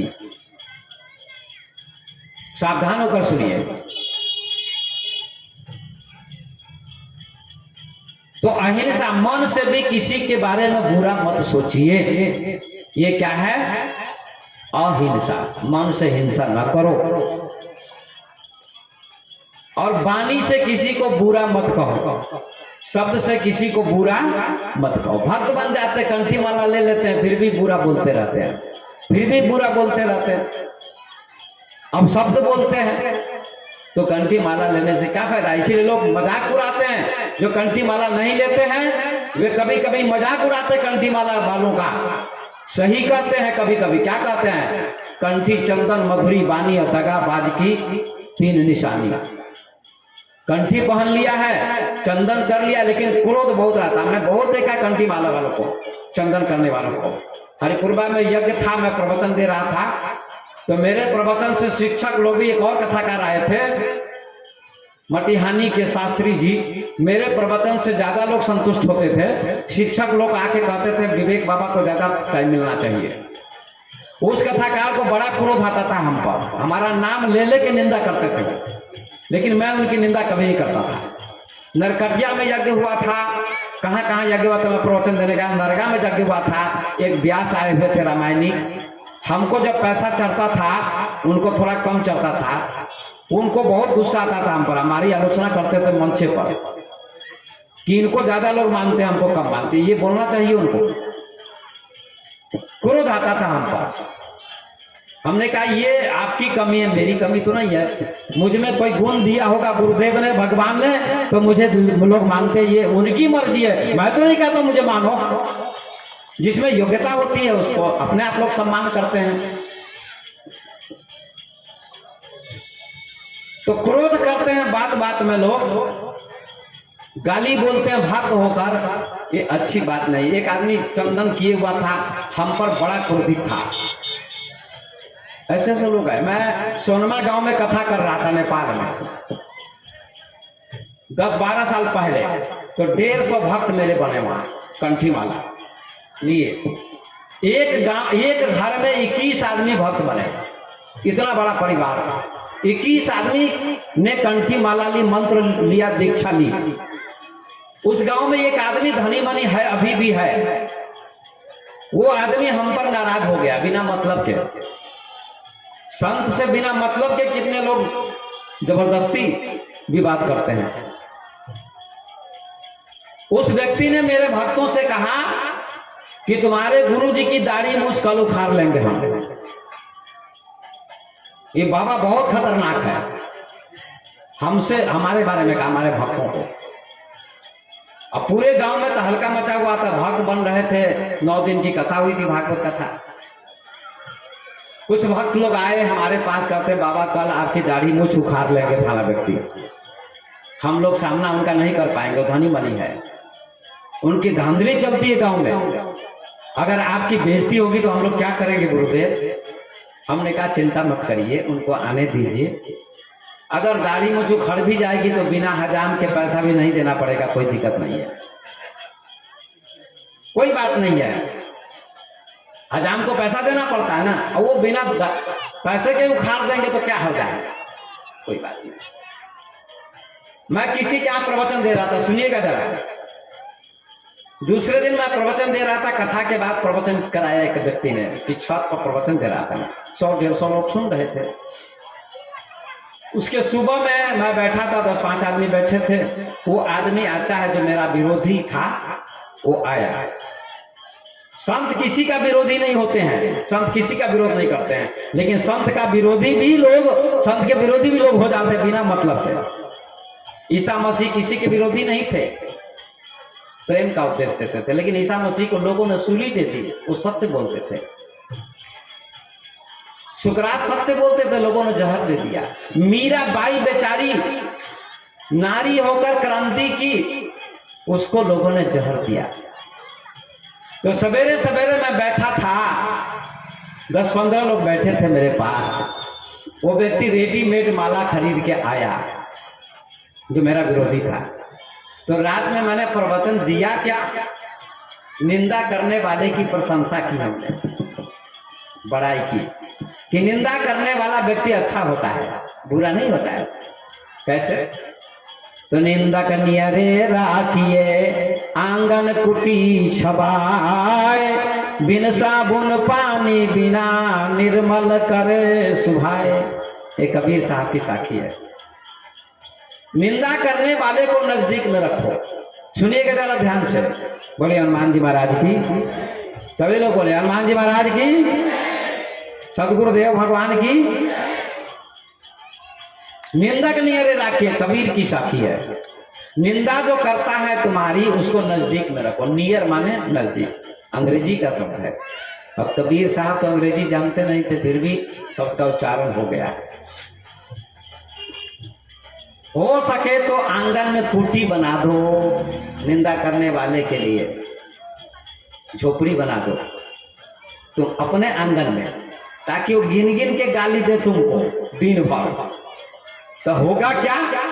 बिन साबुन पानी बिना निर्मल करे सुभाए। बिना साबुन और पानी के, अरे कपड़ा तो साबुन और पानी से साफ होता है, लेकिन निंदा जो करेगा, आपकी बुराई करेगा, तो आप में जो बुराई है वो निंदा करने वाला सारी बुराई ले लेगा, उसके अंदर बुराई चली जाएगी और आपका मन साफ हो जाएगा बिना साबुन और पानी के।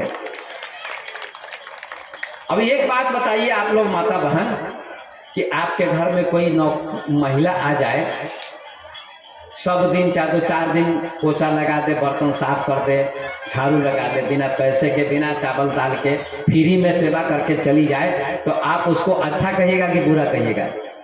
बोलिए आप ही लोग, अच्छा कहिएगा ना? ये बहुत ठीक है, बिना पैसे के काम कर रही है। ऐसा कौन नहीं चाहेगा कि बिना पैसे का काम हो जाए? और बिना पैसे के काम करती है तो उसको लोग अच्छा मानते हैं। मानते कि नहीं मानते हैं?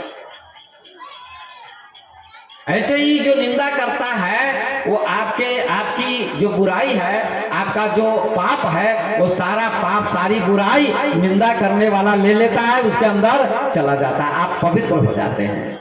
आप घबराइएगा नहीं।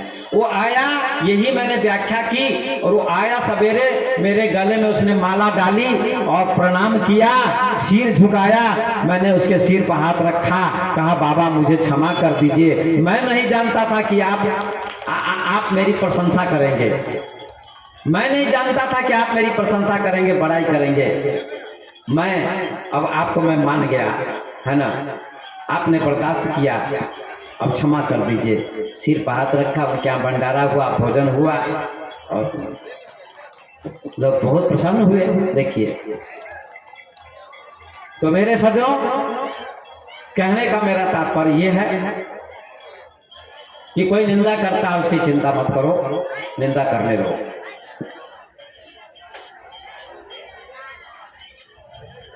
तो अहिंसा, हिंसा न करो, हिंसा न करो, मन से भी किसी के बारे में बुरा मत सोचो, वाणी से बुरा मत सोचो, और हाथ से किसी को बिना मतलब के चोट मत पहुंचाओ। सत्य बोलो, अहिंसा सत्य, सत्य बोलो। अब सत्य कितने लोग बोलते हैं? बहुत कम लोग बोलते हैं। सबसे बड़ा धर्म क्या है दुनिया में?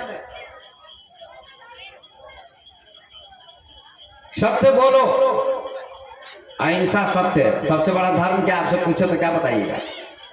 सत्य बोलना सबसे बड़ा धर्म है। रामायण में तुलसीदास ने लिखा है, धर्म न दूसर सत्य समाना, आगम निगम पुराण बखाना। सत्य के समान दुनिया में कोई भी धर्म नहीं है। सत्य बोलो। कितने लोग सत्य बोलते हैं, बहुत लोग झूठ बोलते हैं। आज शिव शंकर जी गए हमसे मिलने के लिए, यहीं के शिव शंकर जी, दोपहर में भोजन के बाद, तो बोले बाबा क्या चीज की कमी है बोलिए। मैंने कहा सब सेवा हो रही है, किसी चीज की कमी हो जाती तो आप बताइए। मैंने कहा कोई चीज की कमी नहीं। तो कह रहे थे कि आपने बताया था प्रथम दिन कि दूध में पानी नहीं मिलाना चाहिए, लोग फिर भी मिलाते हैं, तो आप क्या करिएगा? हम क्या करेंगे? हमने कहा बात तो सही है। ज्ञानी संत महात्मा उपदेश देते हैं, आप उस पर नहीं चलेंगे तो मेरा क्या दोष होगा? किसी महापुरुष का क्या दोष है? कोई दोष नहीं। इसलिए सत्य बोलने का प्रयास कीजिए। सबसे बड़ा धर्म तप क्या है? आपके गांव में कोई तपस्वी आ जाए, बाबा जी, अरे भीड़ इकट्ठी हो जाएगी, बहुत तपस्वी बाबा है, कपड़ा नहीं पहनता है, केवल लंगोटी पहनता है, उसको आप तपस्वी कहेंगे। लेकिन तपस्वी तप की क्या परिभाषा है? तप किसे कहते हैं? सांच बराबर तप नहीं, कबीर साहब ने कहा। सांच बोलने के समान कोई भी तप दुनिया में नहीं है। सबसे बड़ा तप है सत्य बोलना, सत्य बोलना। लेकिन अभी आपके गांव में कोई तपस्वी आ जाए जो भोजन नहीं करता है, केवल दूध पीता है, दूध भी तो भोजन है, दाल भात का भोजन नहीं करता है, लेकिन दूध तो पीता है, काजू किशमिश तो खाता है, कीमती चीज खाता है, उसको आप तपस्वी कहते हैं। सांच बराबर तप नहीं। नग्न रहने वाले को तपस्वी नहीं कहते हैं। लगोटी से पहन के चलता उसको तपस्वी नहीं कहते हैं। ये सब गलत बात है, ये सब ढोंग पाखंड है। अगर नग्न रहना तपस्या है तो सारे पशु पक्षी नग्न ही रहते हैं, उनको भी तपस्वी कहना चाहिए? नहीं, ये सब गलत बात है। हाँ, महावीर स्वामी नग्न हो गए थे, वो बहुत ऊंची स्थिति में चले गए थे, उनकी स्थिति बहुत अलग थी। लेकिन साधारण साधु लोग भी दिखावा करते हैं, गलत है। सांच बराबर तप नहीं। सबसे बड़ा तप क्या है? सच बोलना। और जो व्यक्ति 100% सच बोलेगा, वो जो कहेगा तो वो सच हो जाएगा, 100%। लेकिन आदमी 95% झूठ बोलता है, 5% सही बोलता है। हरिचंद्र सत्य बोलते थे, इसलिए मरा हुआ बेटा भी उसका जीवित हो गया। ये सत्य में पावर होता है। चंद्र टरे सूरज टरे करे जगत व्यवहार, पाए दृढ़ श्री हरिचंद के करे न सत्य विचार।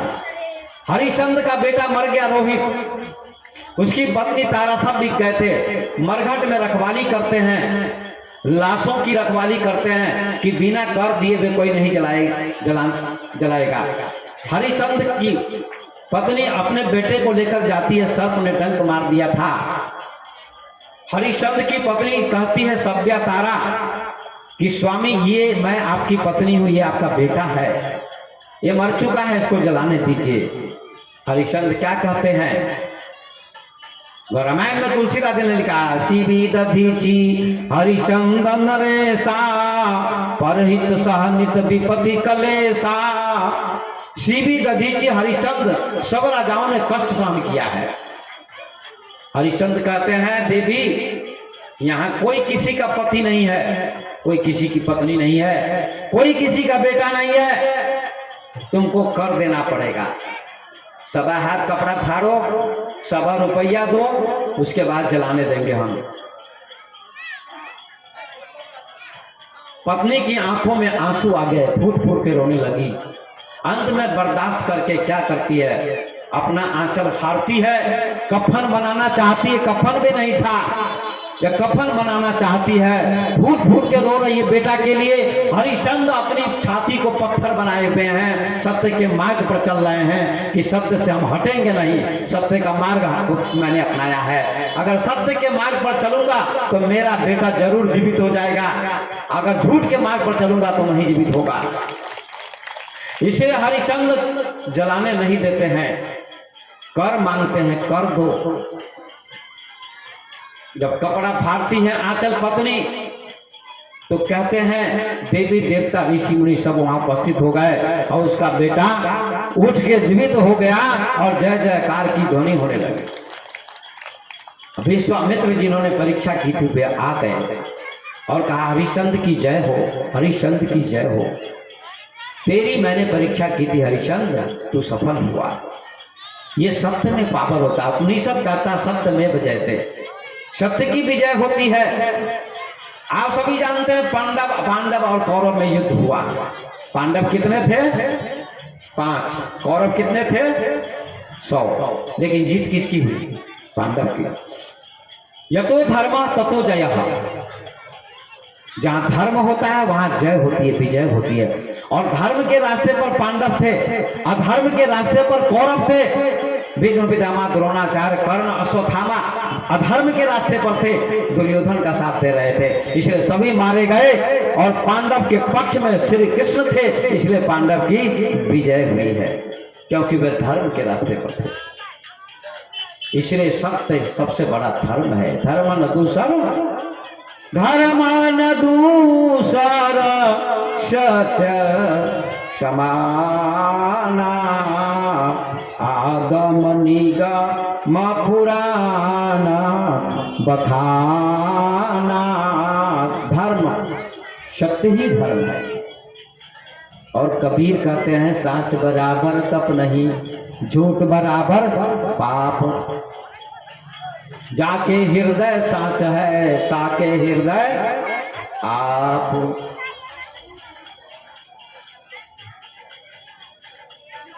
सत्य बोलो।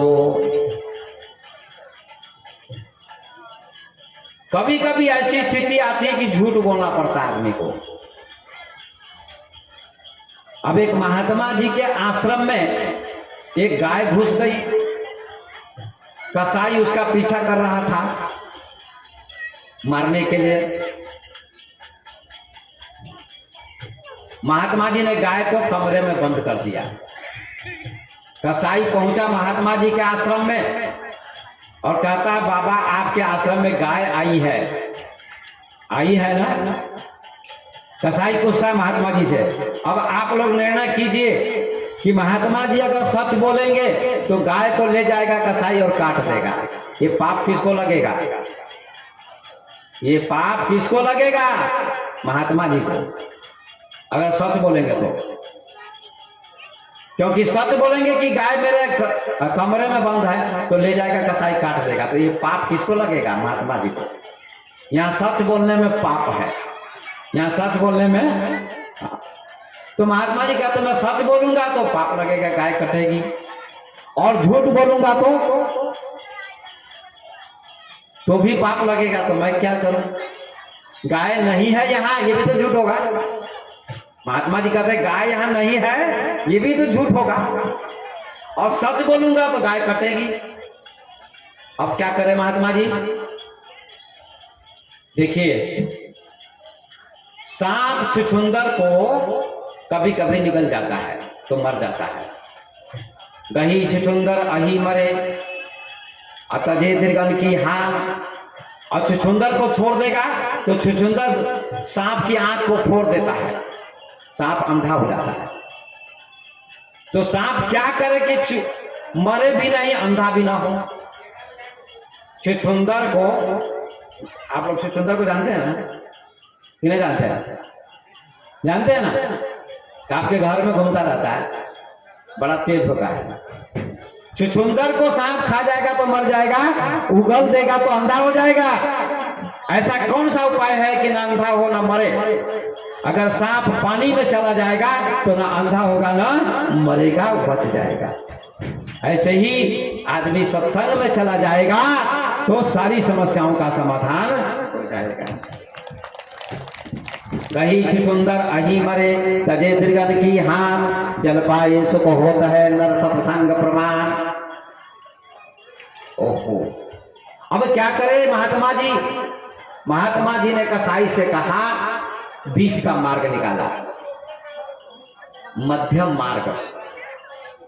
इतनी तपस्या मत करो कि शरीर सूख जाए, न ज्यादा करो न कम करो, ज्यादा मत खाओ न कम खाओ, बीच का भोजन करो। ज्यादा खाने से भी खराबी होती है। 5 रोटी की भूख है, 7 रोटी खा जाएगा तो अस्त व्यस्त पेट हो जाएगा। इसलिए बीच का भोजन। महात्मा बुद्ध कहते थे मध्यम मार्ग को अपनाओ, द मिडिल वे, मध्यम मार्ग को अपनाओ। बिना के तार को इतना मत कसो कि टूट जाए, इतना ढीला मत करो कि आवाज ही न निकले। उनका चेला इतनी तपस्या करता था कि हड्डी रह गई, मांस खत्म हो गया, इतना कठोर तप करता था। भगवान बुद्ध ने कहा ऐसा मत करो, शरीर ही चला जाएगा तो तपस्या क्या करोगे? तो नहीं मानता था। एक रास्ते से जा रहे थे भगवान बुद्ध, वह चेला भी जा रहा था जो तपस्या करता था बहुत ज्यादा।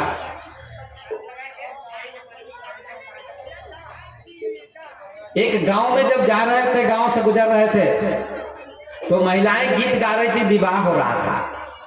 तो उनका स्वर न बहुत ऊंचा था न बहुत नीचा था, महिला का स्वर बीच का स्वर था। भगवान बुद्ध ने कहा ये महिलाएं कैसे गा रही हैं? कहा ना बहुत ऊंचा गा रही ना बहुत नीचा गा रही, बीच का स्वर है, बड़ा अच्छा स्वर है। ऐसे ही तुम मध्यम मार्ग को अपनाओ, इतना मत तप करो कि शरीर सूख जाए और मिट जाए, इसलिए बीच का मार्ग निकालो ताकि शरीर भी सुरक्षित रहे। मान गया बात को कि सही है। ज्यादा वर्षा होती तो बाढ़ आ जाती है, फसल बह जाती है।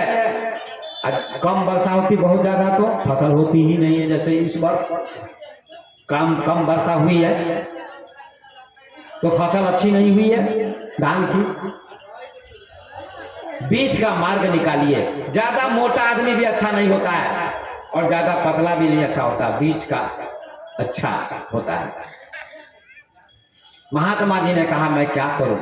झूठ बोलूंगा तो पाप लगेगा, सच बोलूंगा तो गाय की हत्या होगी, गाय कट जाएगी। इसलिए महात्मा जी ने कहा कसाई से कि भाई जो बोलता है वह देखता नहीं है और जो देखता है वह बोलता नहीं है।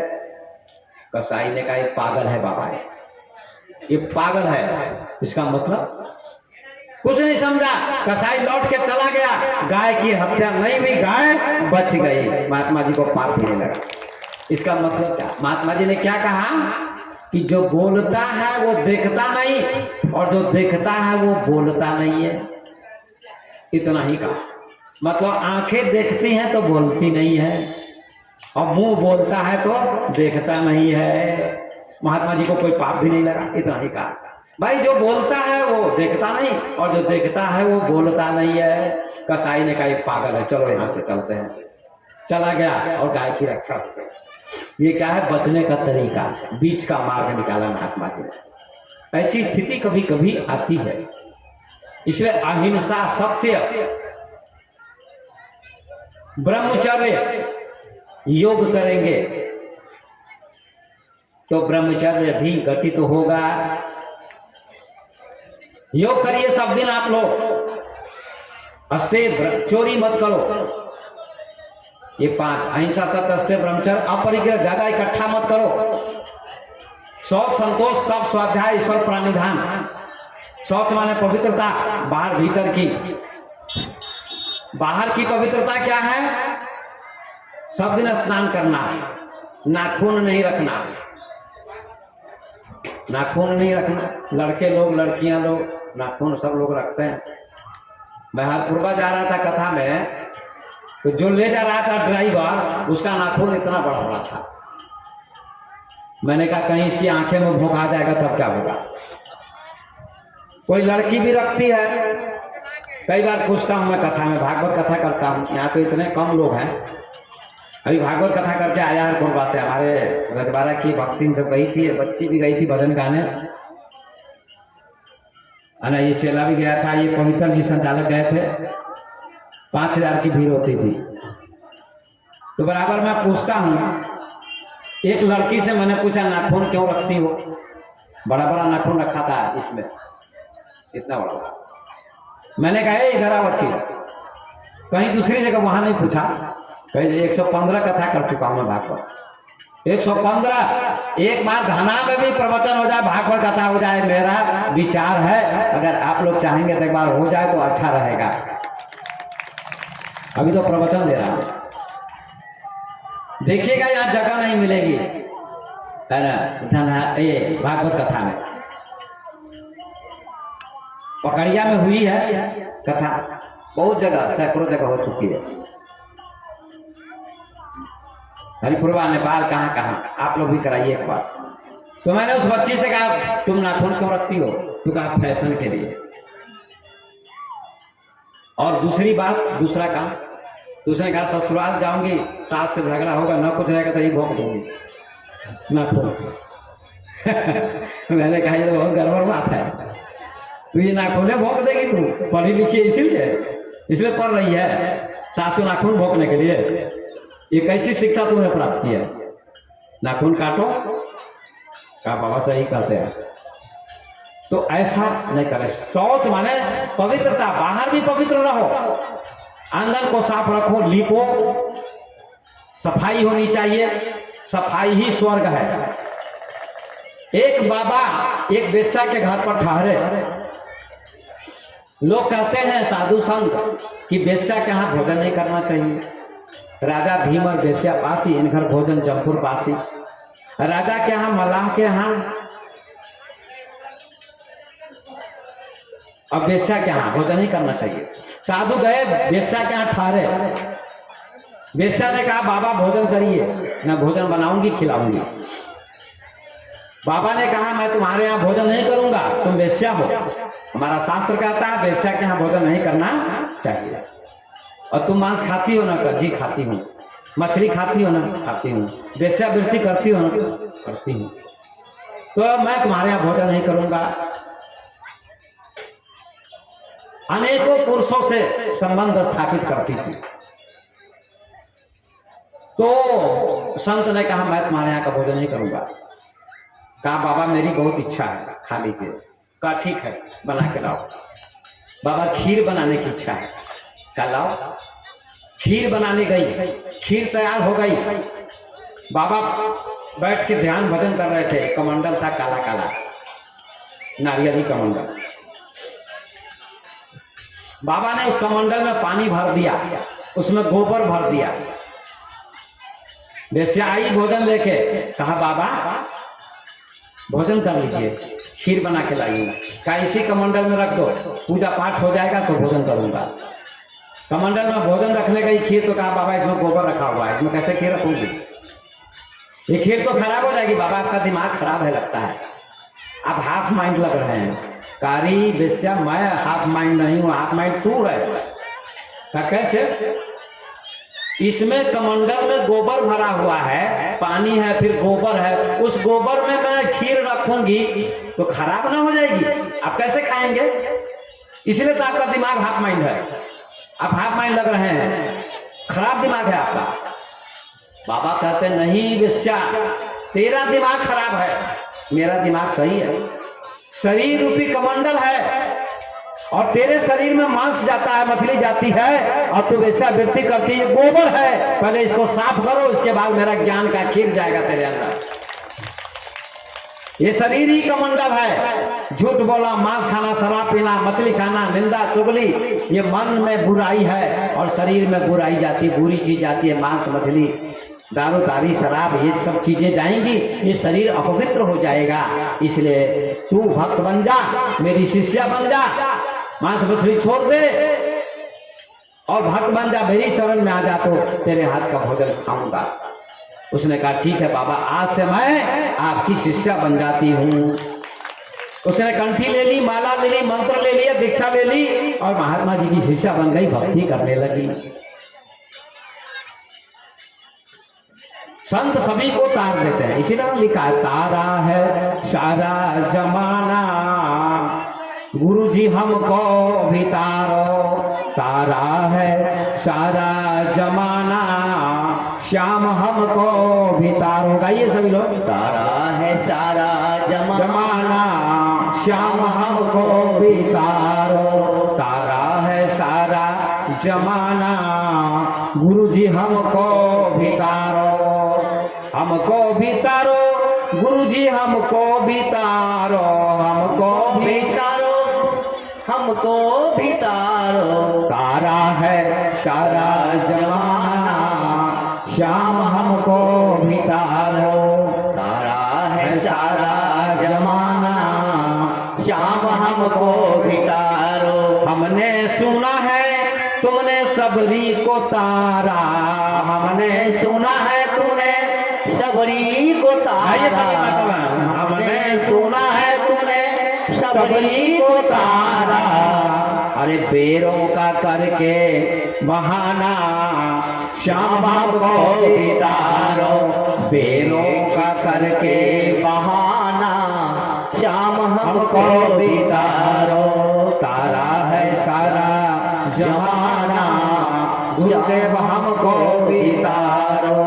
हमने सुना है तुमने मीरा को तारा, हमने सुना है तुमने मीरा को तारा।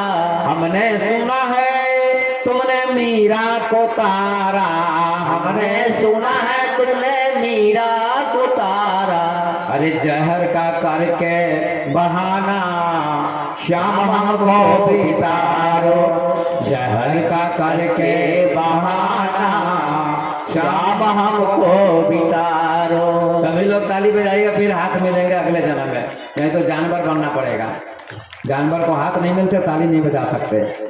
सभी को नहीं, जो बजाते हैं उनको नहीं, उनको तो मिलेंगे भी, नहीं बजाते उनको खतरा होगा। इसलिए बजाइए सभी लोग।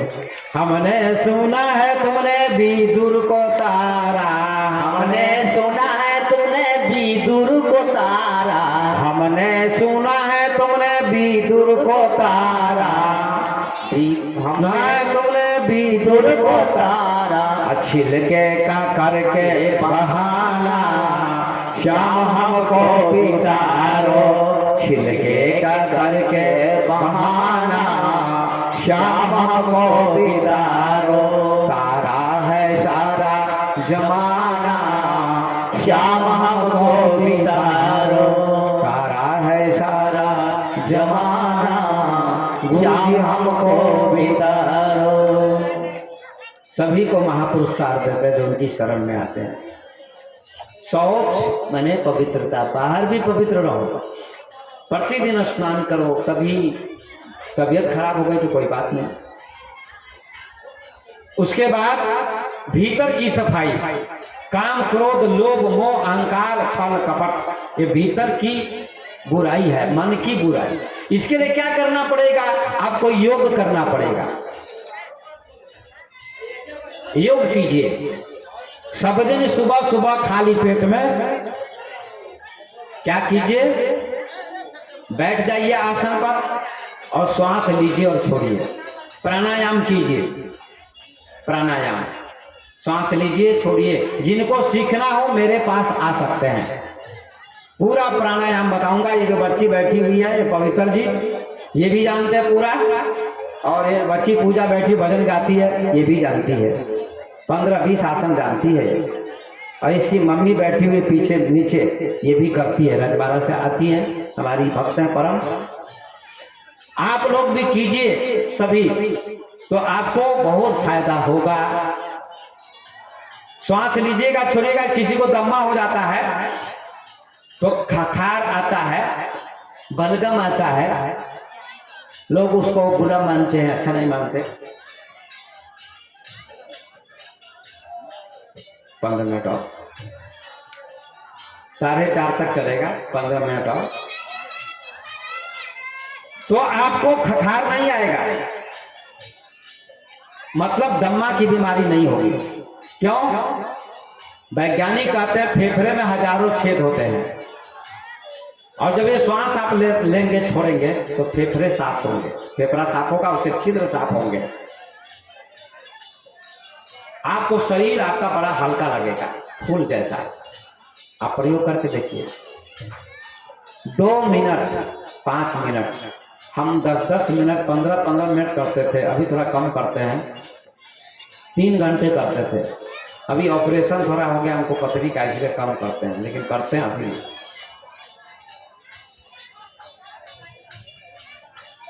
बाबा रामदेव को लकवा लग गया था 9 वर्ष की उम्र में। योग करने से लकवा उन्होंने योग करने से ठीक कर लिया, और आज पूरे विश्व में प्रसिद्ध हैं। योग सभी लोग कीजिए, श्वास लीजिए छोड़िए, लीजिए छोड़िए। लोग क्या कहते हैं, किसान लोग, हम खेत जोतते हैं, काम करते हैं, व्यापार करते हैं, हमको योग हो ही जाता है, हमको अलग से योग करने की जरूरत नहीं, गलत बोलते हैं। तो किसान लोगों को भी तो बीमारी हो जाती है, होती कि नहीं होती है? होती है। योग कीजिएगा तो 80% बीमारी पर कंट्रोल होगा, और मन आपका बिल्कुल शांत रहेगा, चंचलता कम होगी। यह मन बड़ा चंचल है, कैसे तेरा भजन करो, चंचलता कम हो जाएगी। आप प्रयोग करके देखिए, प्रयोग करके देखिए। सांस लीजिए छोड़िए, लीजिए छोड़िए, लीजिए छोड़िए, बहुत लाभ मिलेगा, गंदगी बाहर निकलेगी।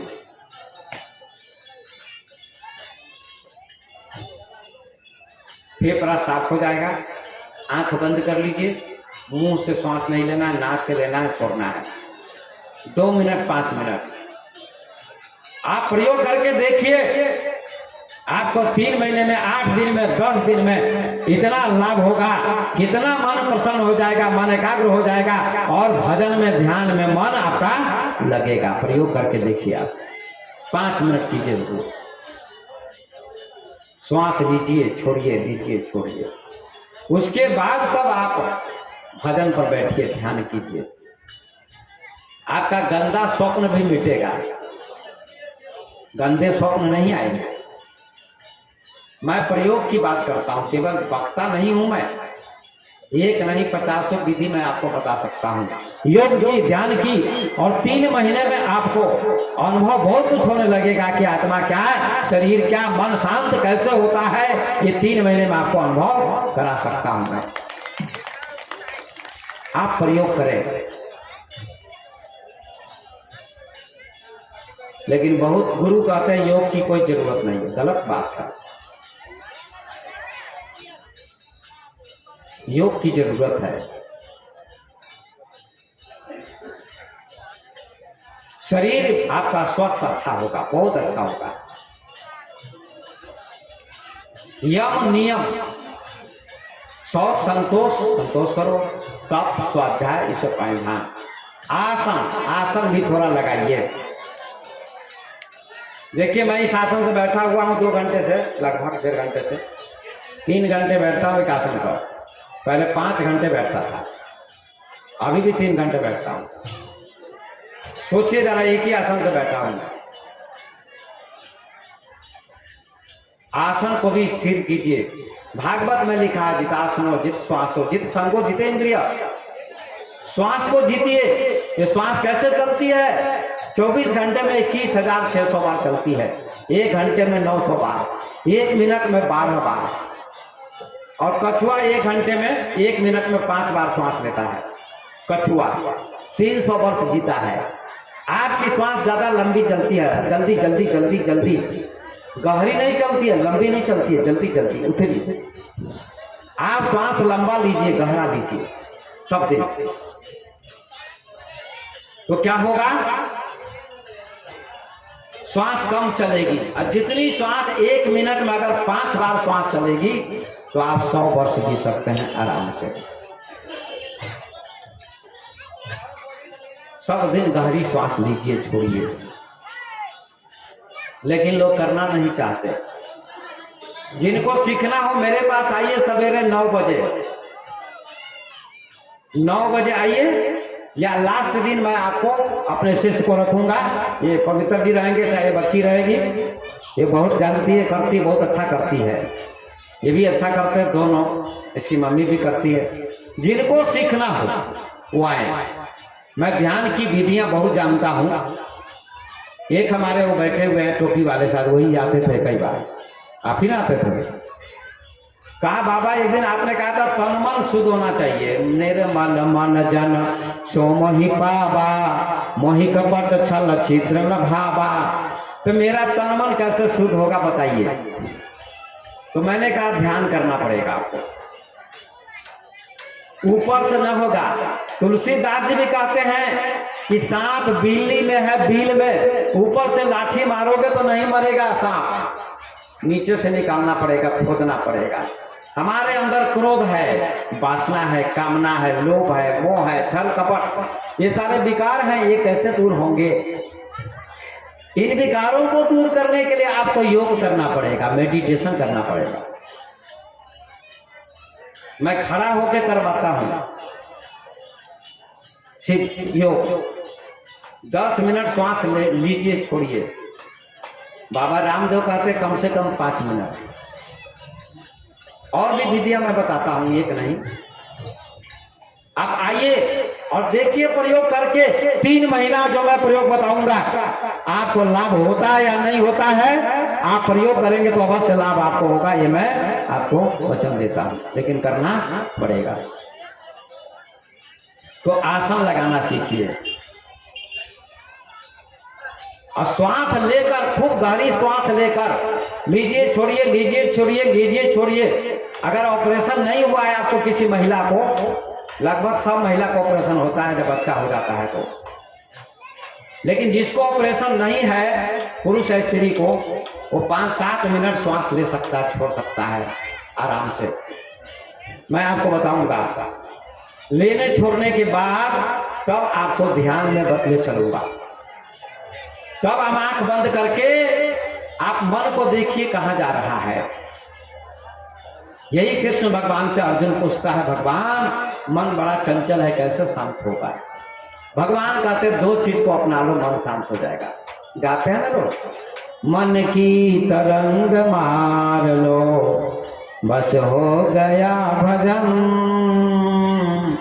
मन की तरंग मार लो, बस हो गया भजन।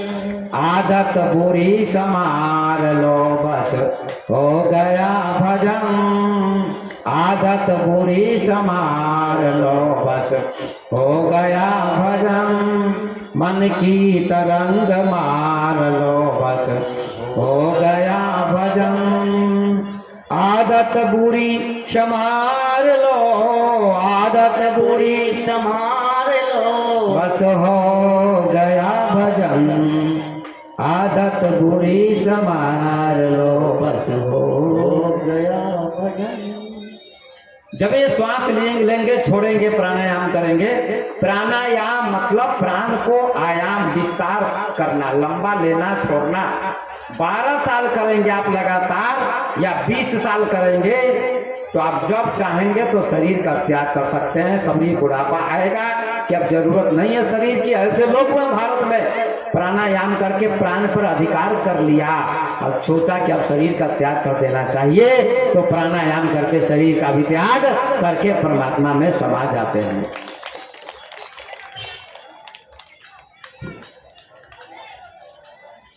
एक कहानी छोटी सी सुना के विराम दूंगा। एक महात्मा जी के पास एक राजा गया, प्रसिद्ध कहानी। राजा कहता है बाबा उपदेश दीजिए। साधु ने उपदेश दिया, ज्ञानी ने प्रवचन सुनाया, लोग बहुत बैठे थे। उसके बाद राजा ने देखा एक भूत बैठा हुआ है महात्मा जी के पास।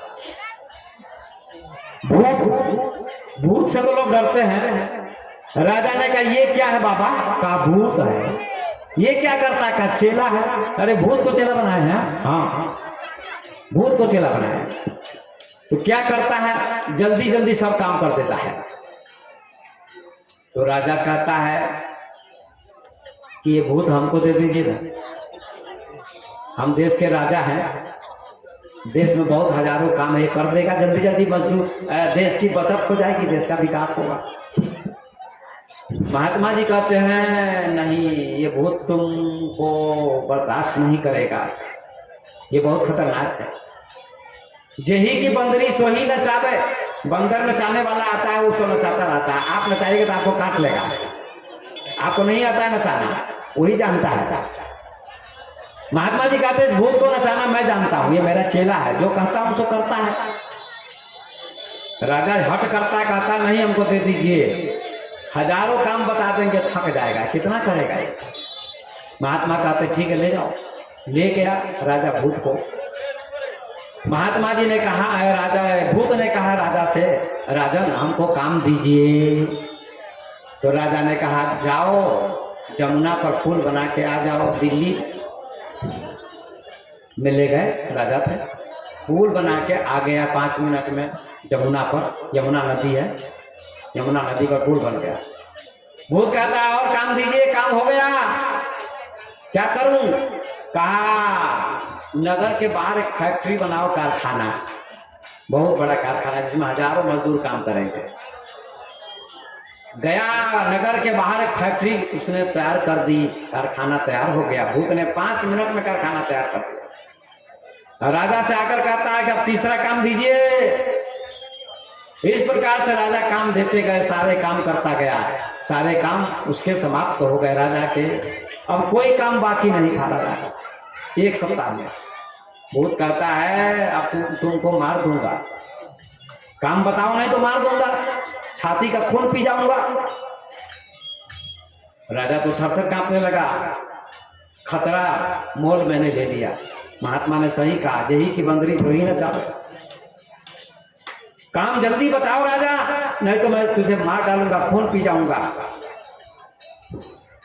राजा थर-थर कांपता है, कहता है भूत से 1 दिन का समय दे दो, 1 दिन का समय सोच के बताऊंगा। भूत कहता है ठीक है, 1 दिन का टाइम दे देता हूँ, मैं कहीं घूमने चला जाता हूँ। भूत चला गया घूमने। इधर राजा कहाँ गया? महात्मा के पास, उसी महात्मा के पास जहां से लाया था भूत को।